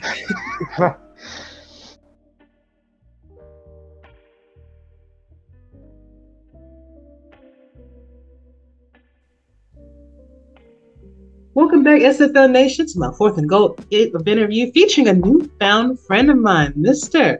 Al Ingram. He is the strong safety for the Albuquerque Atoms, and their season will be starting up here on May the 5th. So, Al, excited? I'm very excited. It's going to be a good season. Oh, yeah. It's going to be wonderful. And I'm really excited for you guys, too, because I know you've been watching it from a different aspect. You know, you're watching the majors, and you're like, oh, man, this looks cool. But now you can't wait to put your helmet on, hear your name called, you know? Yeah, it's been a long wait, but we finally get ready to start it up. I'm excited for the season. Finally ready to get out there. Indeed. I know you are, brother. So tell me, what is your name? Well, if you want to give us your real name, or if this is actually, if Al is your real name, cool. If not, let me know. Your age, your hometown, one interesting fact about yourself, and your favorite NFL team. All right. So it's my name basically short. My real name is Al Dean, but of course, Al Ingram III. I am 31 years old from Greensboro, North Carolina. I guess one interesting fact about myself is I'm a musician. So I play different instruments, keyboard, drums, learning how to play the bass a little bit. And my favorite team, and I hope I don't get a little hate from this because I know how my team have haters, but I'm a Cowboys fan. I'm a Bears fan. I'm a a Falcons fan. You know what I'm saying? Okay, I'll give you that. So I'm not, I don't dislike y'all, but I just can't understand y'all sometimes. Y'all will win like one or two games, and then oh yeah, we this, we that, we that. I'm like, bro, calm down. that's just how some of the people in our fan base is. But I done been wrong. I done been around long enough to be like, hey, all right, we done won 2 or 3 games. Let's see if this stay consistent. And it seems like we always fall into that pattern too. We get a good squad. Jerry be done signed an extension to some of the good players, and they end up getting hurt. They get replaced 2 seasons later. It's killing us, but it's all right. We're gonna be back soon, hopefully. Yeah, indeed. Hopefully, we'll win one soon. The general manager, I would say this, and even from my team's perspective, from the Bears and Falcons, your GM is important. Who you have in that hierarchy of the organization is very important on how the rest of your team is going to be and how they're going to play. So. Right. And I already know how that is. I don't think the person who is GM should be GM. They should just worry about their position. That part. I don't like it. I don't approve of it as a Cowboys fan. I don't. I really don't. No, I believe you. I've heard that same sentiment from a lot of people. So I get it, bro. Trust me. I get it. But tell me, have you ever played sports before? I have. So I played football in high school, JV and varsity, and I also played basketball as well. And I played in a couple of rec leagues after high school, and I got a chance also to coach a little bit too as well. Okay. So that was fun. Yeah, so you're no stranger. You're no stranger to teamwork. You're no stranger to the trash talk and everything that may come with playing sports and stuff like that. So absolutely, I welcome it, especially when the season start. Okay. So look out for me in those chats. I will. I'll be watching all of you. But so I'm wondering. I actually had a question before that, but I think I'm gonna come back to that. But how did you find the league, and what made you decide that you wanted to join ultimately? So I found the league just being on YouTube. It was maybe, I want to say like 2, 3 o'clock in the morning. I was just on one of my random YouTube rants, just randomly watching stuff. And I had came across a video about the league, and it was one of the games. I forgot which one it was. It was a game from, I want to say season 19. And I was like, okay, this looks interesting.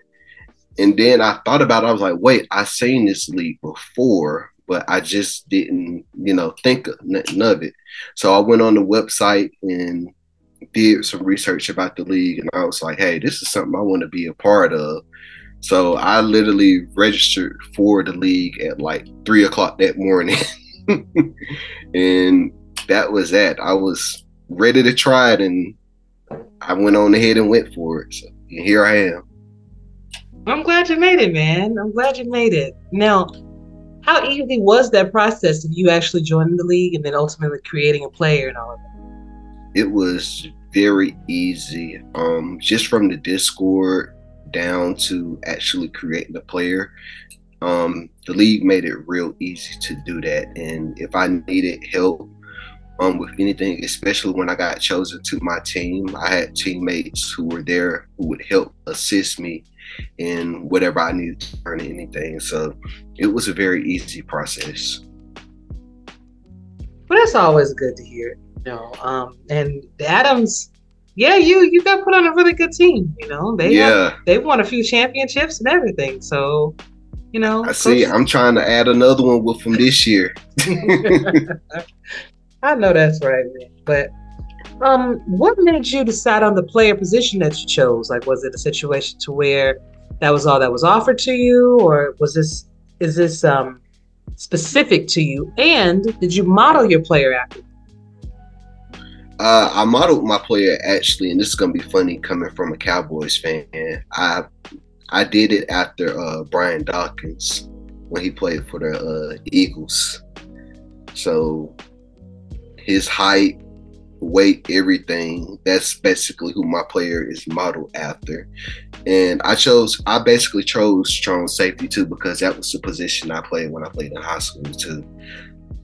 So I wanted to relive a couple of my high school moments out there on the field. Okay, because I was going to ask you, that's what I was going to ask you. Were you any good at any of the sports that you just mentioned that you were a part of? Oh yeah, I was pretty good. Especially at basketball. So yeah, in coaching I was real good too. I think I went maybe 2 seasons before losing my first game with my youth team. So, and we lost in the championship game at that. So, but it was a team who we had beaten, I want to say 3 times during the season already. And if you know anything about sports, when it comes to beating a team so many times in a row, it's always going to come that time where it's hard to beat them that 3rd or 4th time. So they finally got us. So, but yeah, I'm modeling after that. Okay, that's a pretty impressive resume right there. Does your player number have a significant meaning to it? Now, I know your player name is your name. So does your number have a significant meaning? It's just a number that once again, one of those things where I had that number when I was younger in high school. And I've always been drawn to that number. When I played in leagues, I was either number 8 or number 20. So it's just been one of my favorite numbers. So I just stuck with it. Okay. What are your expectations from your coaches and your teammates this season? Basically, I believe the expectations already been set for how the season is gonna go now. I mean, from what we've been working on in the off season and everything that we're working towards, I feel like the expectations been set to where we're looking to win at any cost this year.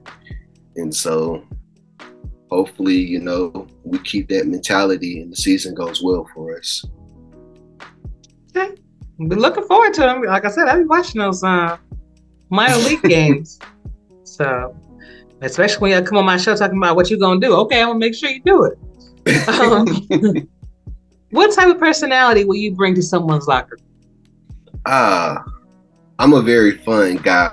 I think I'm the one who acts goofy at random times just to, you know, get the mood like kind of more chill and laid back. So they should expect a chill and laid back guy.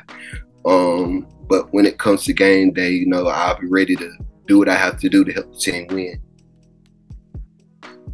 It's funny you should say that, because my next question is how will your player build, the way you built your player, be beneficial to the Atoms? I think it's going to add more depth to our defense. We're already a very good team. We have a very good defensive unit. We got Alex, another defensive player, and then we got, from what I've seen, a good quarterback on offense, Ty. I think all around, I'm just adding depth to an already good defense. So we're looking to make a deep run this year and hopefully come out on top. Okay. All right then. How did it feel when you first entered in the Atoms locker room? I was very welcome. From the time I got into the locker room, like I said, and shout out to Alex too. He was one of the first guys who reached out to me when I first came into the locker room, you know, giving me the do's and don'ts. When I needed help with progressing, he showed me how to progress, and he gave me some things to look into. Like he was like, hey, do this, do that. If you haven't seen, you know, what our team looks like, go to this game or go to that game from last season. So he gave me the ins and outs of the team, and I really do appreciate him. And everybody else on the team has been welcoming, and it's been a good atmosphere. I'm really glad to be on a team with these guys and looking forward to the season. Good. Let me know, Jay. If Josh will give you any problems, let me know. I got you. So do you plan on, okay, I know you just new here, but you know that there are different things that you can do while you're in the league. You know, I say get more bang for your buck personally, but you know, you can participate on the broadcast team. You can participate on the stats team to help your team out. You can volunteer to do be director of social media, things of that nature. So do you have any aspirations on doing any of it? Or maybe later on being a coach? Maybe something social media wise. I'm very deep into social media, especially YouTube. I used to actually have a YouTube page, me and my wife, but we haven't posted in a while. So hopefully we can get back on that soon and maybe post some stuff from the season on there as well. But if anything, I would really like to do like maybe commentator or beat writer or something like that. Analyst, whatever I can do. Two of my favorite analysts, I think, in sports right now is Kendrick Perkins. And even though I hate him during the season because he ride my team so hard, but you gotta love him, Stephen A. He will, bro. Oh, my God. He hates my team with a passion. I remember one time he had this cowboy hat on, and he was just laughing. It never fails. Oh. It never fails. Whenever we do something wrong, he always like, just wait. They gonna do something, and they see it's gonna go. And then what makes me mad is he get it right all the time. But you hate him but at the same time, you gotta give the dude respect because he calls us out every time, man. Good stuff, man. Good stuff, I swear. Yeah. Is your wife gonna join the league too? We got plenty of room. let me tell you, I'm trying to get her to join the league. I tried to. I said she should just go ahead and do it. She watched the games with me already. Just like we watched the one from last night, the San Diego game. Yeah. We watched that together last night, and I'm trying to get her. So she was like, well, I'm going to see how this season go for you. And then if it go good, I might join next season. So I'm going to try to get in there. I'm going to keep nudging her like, hey, come on, get in this league with me. You never know. This can be another rivalry. This can be tell her to husband versus wife. Tell her to please come talk to me. I'll be more than happy to give her any guidance, any encouragement, anything that she needs. Because it'd be nice to have like tell y'all can be the Bonnie and Clyde of the league, She might like that one. There you go. She might like that. There you go. But so when it comes to your progression, do you plan on taking the coach's advice? Do you plan on kind of doing your own thing? Or do you want us to make it a collaborative effort between the both? Oh, I'm taking the coach's advice and making it a collaborative effort. Okay. So whatever he tells me each week to progress in, that's what I'm going to do. Because at the end of that, coach knows best about what's best for the team and what we should do. So I'm going to be behind my coach 100%. And if he wants me to progress in one area, that's what I'm going to do. And that's what I've been doing every week since I've joined. And it's been looking real good. I think we got maybe 2 more weeks of progression. So I'm just going to do whatever he tells me to do up until that point and during the season. Okay. So y'all lucky. Y'all get all this time to progress. We only had one game. That was it. Like, look, if you didn't do your best in that game, that was it. On to the draft. On to the draft. Speaking of which, now after the SFLm season is over, there will be a rookie draft. That is totally exciting. If you've never been a part of a draft, that is amazing. But what are you looking forward to the most during that experience? Is it watching your team go? Is it hoping that you go first round, first pick? What are your thoughts on that? I'm just ready for the experience. Yeah. That was one of the first things too I looked at when I joined the league too. I came across, I was like, wait, they do a draft too? And I started looking at it and how they was highlighting different people in the draft and what they do outside of the league and stuff like that. I'm really excited. And it gives me a chance to get to know more people. And then I'm excited to see if I get drafted where I go as well. So yes, it should be fun. Yeah.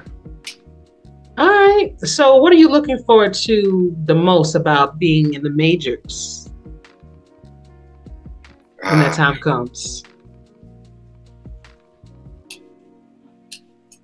Winning that, hopefully being with a team where I win that big championship. I mean, the minor league one is good, but the majors one and being on that bigger field and making an impact, hashtag make an impact, it's gonna be fun. That's what I'm looking forward to. And yeah. Good stuff, man. Good stuff. Now I have a few fun questions for you, kind of like a rapid fire thing. All right. So if you could have dinner with anyone that's dead or alive, that's famous or not, who would you have dinner with and why?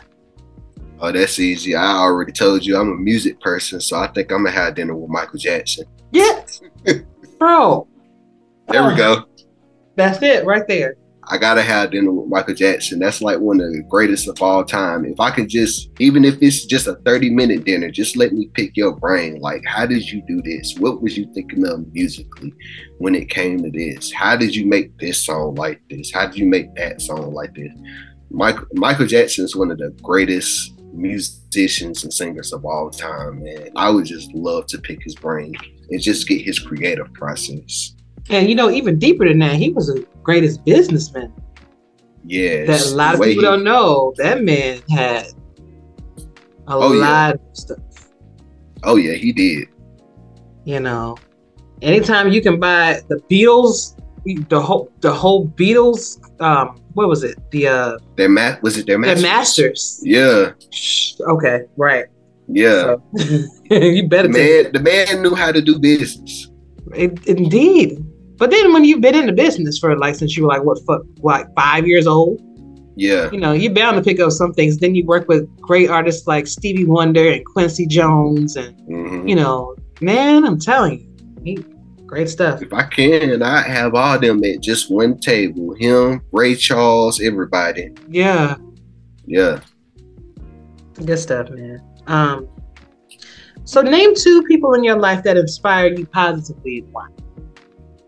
All right, one, and just because if I don't say her, then I'm probably sleeping on the couch tonight. Know it.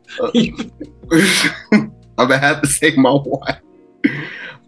She encourages me every day, and even when I made the decision to do this league, she was already in my corner. Like, I got your back. She was like, I'm gonna be your #1 cheerleader the whole time. Aww. So she definitely, you know, encourages me and always makes a positive impact in my life every day. And I got a second one, but it's really 2 people, and those are my parents. Yeah. The way they brought me up, you know, and everything that they did for me, I would be crazy not to say that they are the ones who made an impact on my whole life, and I really do appreciate them for it. So if they look at this, I appreciate y'all and I love y'all. Oh, look at them. Getting brownie points for everybody. I love it. Got to. So what is one of the best purchases and one of the worst purchases you've ever made?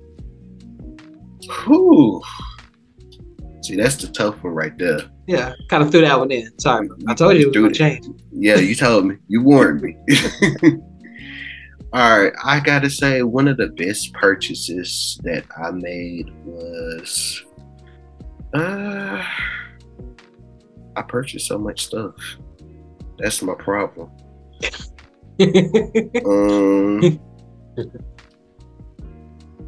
Let's see. I guess I would say my vehicle now. Okay. My vehicle now. It's been very reliable. And I've had it for a long time. So, you know, some of those older models, they last for a long time. So yeah, it's been very reliable. One of the worst purchases,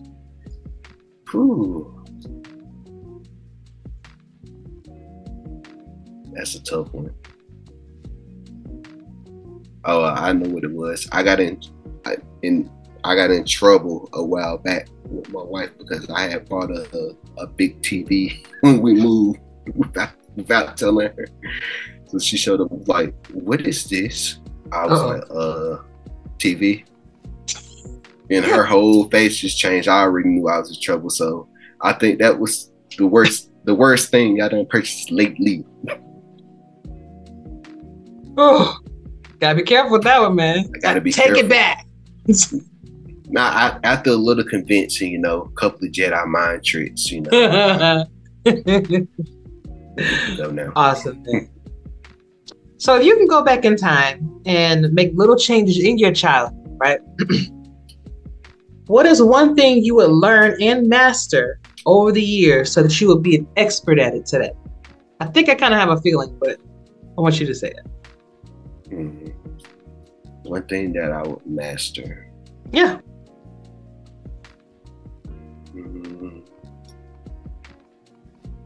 Going back to my childhood, just having more self-confidence in who I am. I didn't have a lot of self-confidence when I was younger. It came with age and a lot of situations that I've been through.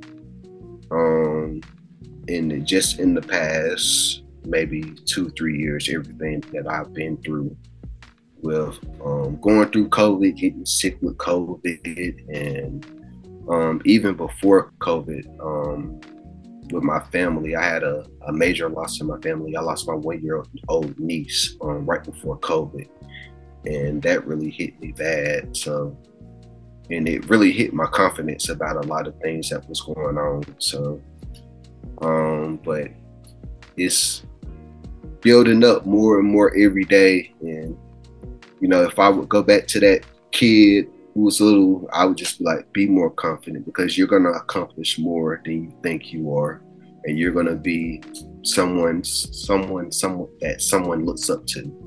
So, absolutely. Good stuff. My condolences for your niece as well. Thank you so much. I appreciate it. Man, you're welcome. If you could eat one meal for the rest of your life, what would it be and why? Pizza. Pizza? Pizza. Okay. Why? I love pizza. I don't know why, but I just do. It's one of those meals that I had a lot, especially when I was in college, where, you know, if we didn't have enough money, you can get a $5 pizza or go to the store. Okay. Get one of those small ones and be good. So That's right. I eat pizza all the time if I had to. That's when it was like $2. Yeah, I remember. Yeah. Mm-hmm. The store brand pizzas, not like Tombstone. Even though Tombstone's kind of cheap too, but like those little. Yeah, I still like Tombstone though. I had one the other day. See, I like to just buy the cheese and put my own toppings on. Yeah, that's what I do too. Yeah, man. Then you can put as much as you want. You are trapped on a deserted island, and you only have 3 things with you. What are those 3 things? My cell phone would be one, of course. Okay. Some kind of knife so I can be able to hunt for food. Nobody ever says that. You gotta eat.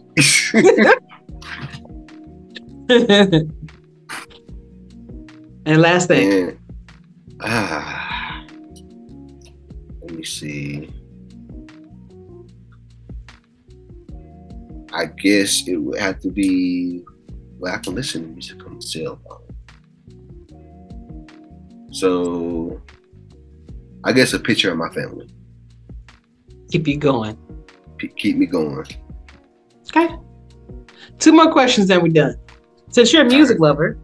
All right. Now, by the way, I learned to play the guitar, and I actually played the flute. I played the flute for 12 years. Okay? Oh, okay. Yeah. So you are walking down the street, and there is a theme song that plays every time you walk out of the house. What is that theme song? Ooh, that's a tough one because I love so much music. Mm-hmm. Ah, man. See, the 90s wrestling fan in me would say Stone Cold's theme song when he used to come out.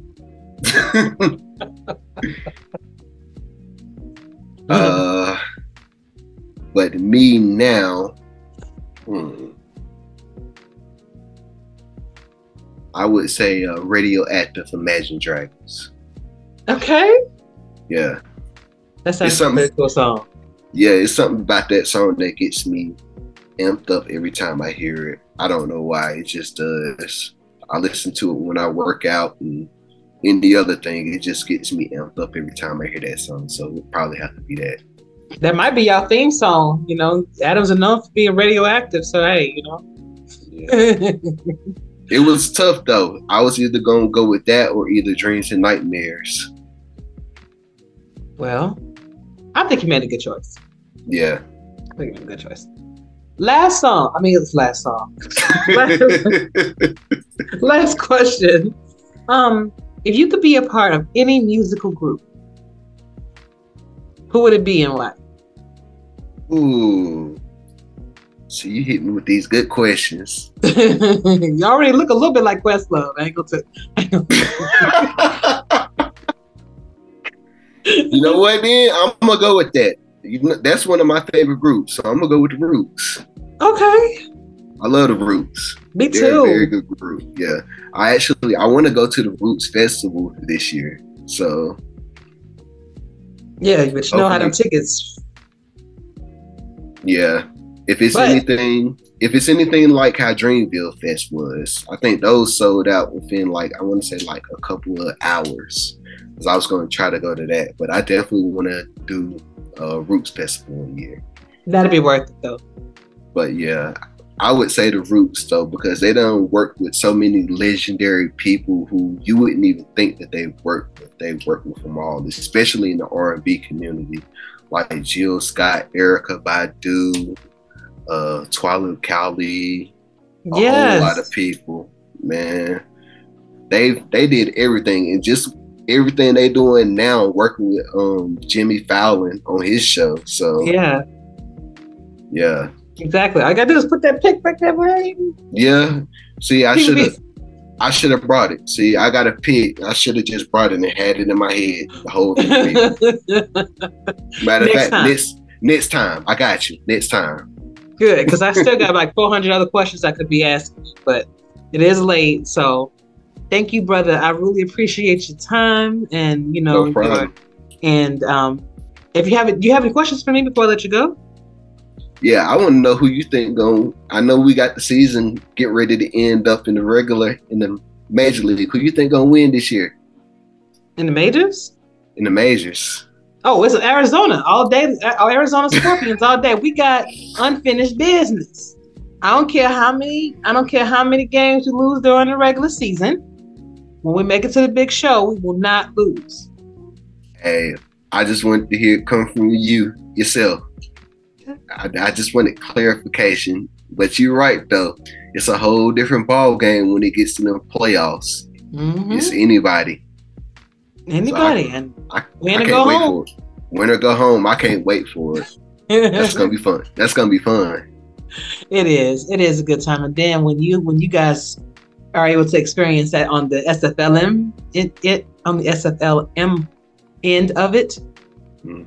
Then you're gonna get that whole like excitement feeling that we're feeling right now. So, oh yeah, I can't wait. You got any more questions? I'm good to go. Thank you so much for you're very welcome. Giving me this time. I appreciate it. Anytime, man. Hoping that when I'm doing GM's work for them. Like when all you have to do is just tune into the show. You get to know who the people are. That's in the minors. And add them to your team, but I probably will bury this. That way I can go ahead and, if Eddie decides he wants to retire, and we need a rookie, there you go. I'm welcome wherever I'm needed, wherever I'm best needed. Bring it on. I'm ready.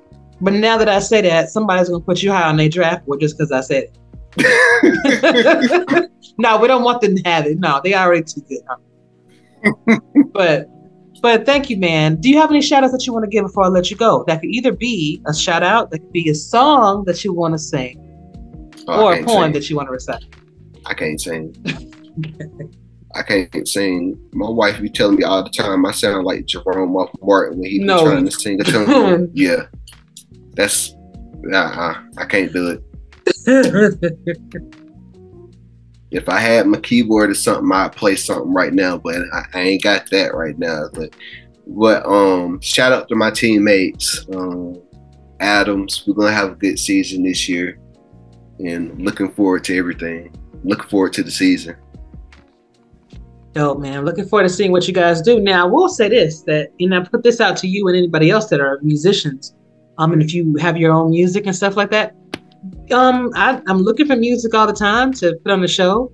So, and featuring you on the show, and then the people can hear, some of the tracks that you made. Looking for mainly instrumentals, because I like to have conversation pieces.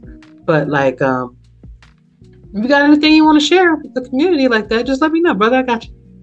I got you. All right. Nice talking to you, man. I'll see you soon. Nice talking to you too as well. Appreciate it. Anytime.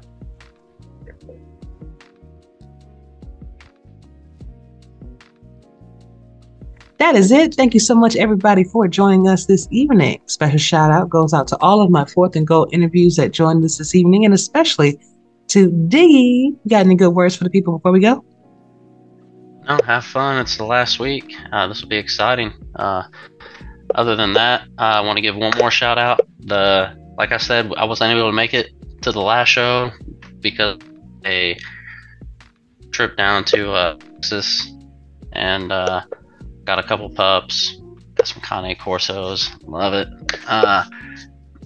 and I got an opportunity to finally, meet Mike Churchill, my buddy on here, shake his hand, give him a hug, and meet him and his wonderful woman that he's got there. And man, thank you for taking the time out. We both drove a little bit out of the way, but it was a blessing to finally meet you, man, and I appreciate it. You both taking the time. I know it was hard for your woman, but thank you again. And the gift that you gave me, I'm not going to show it on here. I don't know if you want that out or not. But what it was, it's a special little figure football thing he made me, and it's awesome. So thank you. Maybe next time we'll get you to show it. Yeah, if he gives me permission to show it, then I'll show it. I think he's talked to the commissioner about what he did and seeing if he can kind of do something with that for the league. So let me clear that up with him and see if Cam's reached back out to him and all that stuff. And if everything's good to go, I'll put it up next show, because man, I really hope we show next show. It's sitting by my computer right now. Oh man, I can't wait for everybody else to see it. Of course, I got a chance to see it out. But well, yeah, I showed you. I mean, dude, would you not want one of those for you? Actually, right now I'm the only person with that. Do you have one? I do. Not from Mike though. It was from Mark Mello. I'll show you. Next. Oh, okay. Yeah. All right. Well, maybe we're one of the few that have them. But I'm super excited about it, and I would rather. Oh man, I know the cards were a cool idea, but that's next level. Yeah. Everybody would want one of them. Okay. Definitely.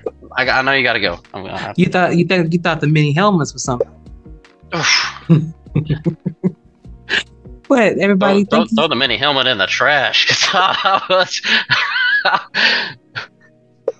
This is Oh man. Well, they're gonna hate me because I didn't show it now.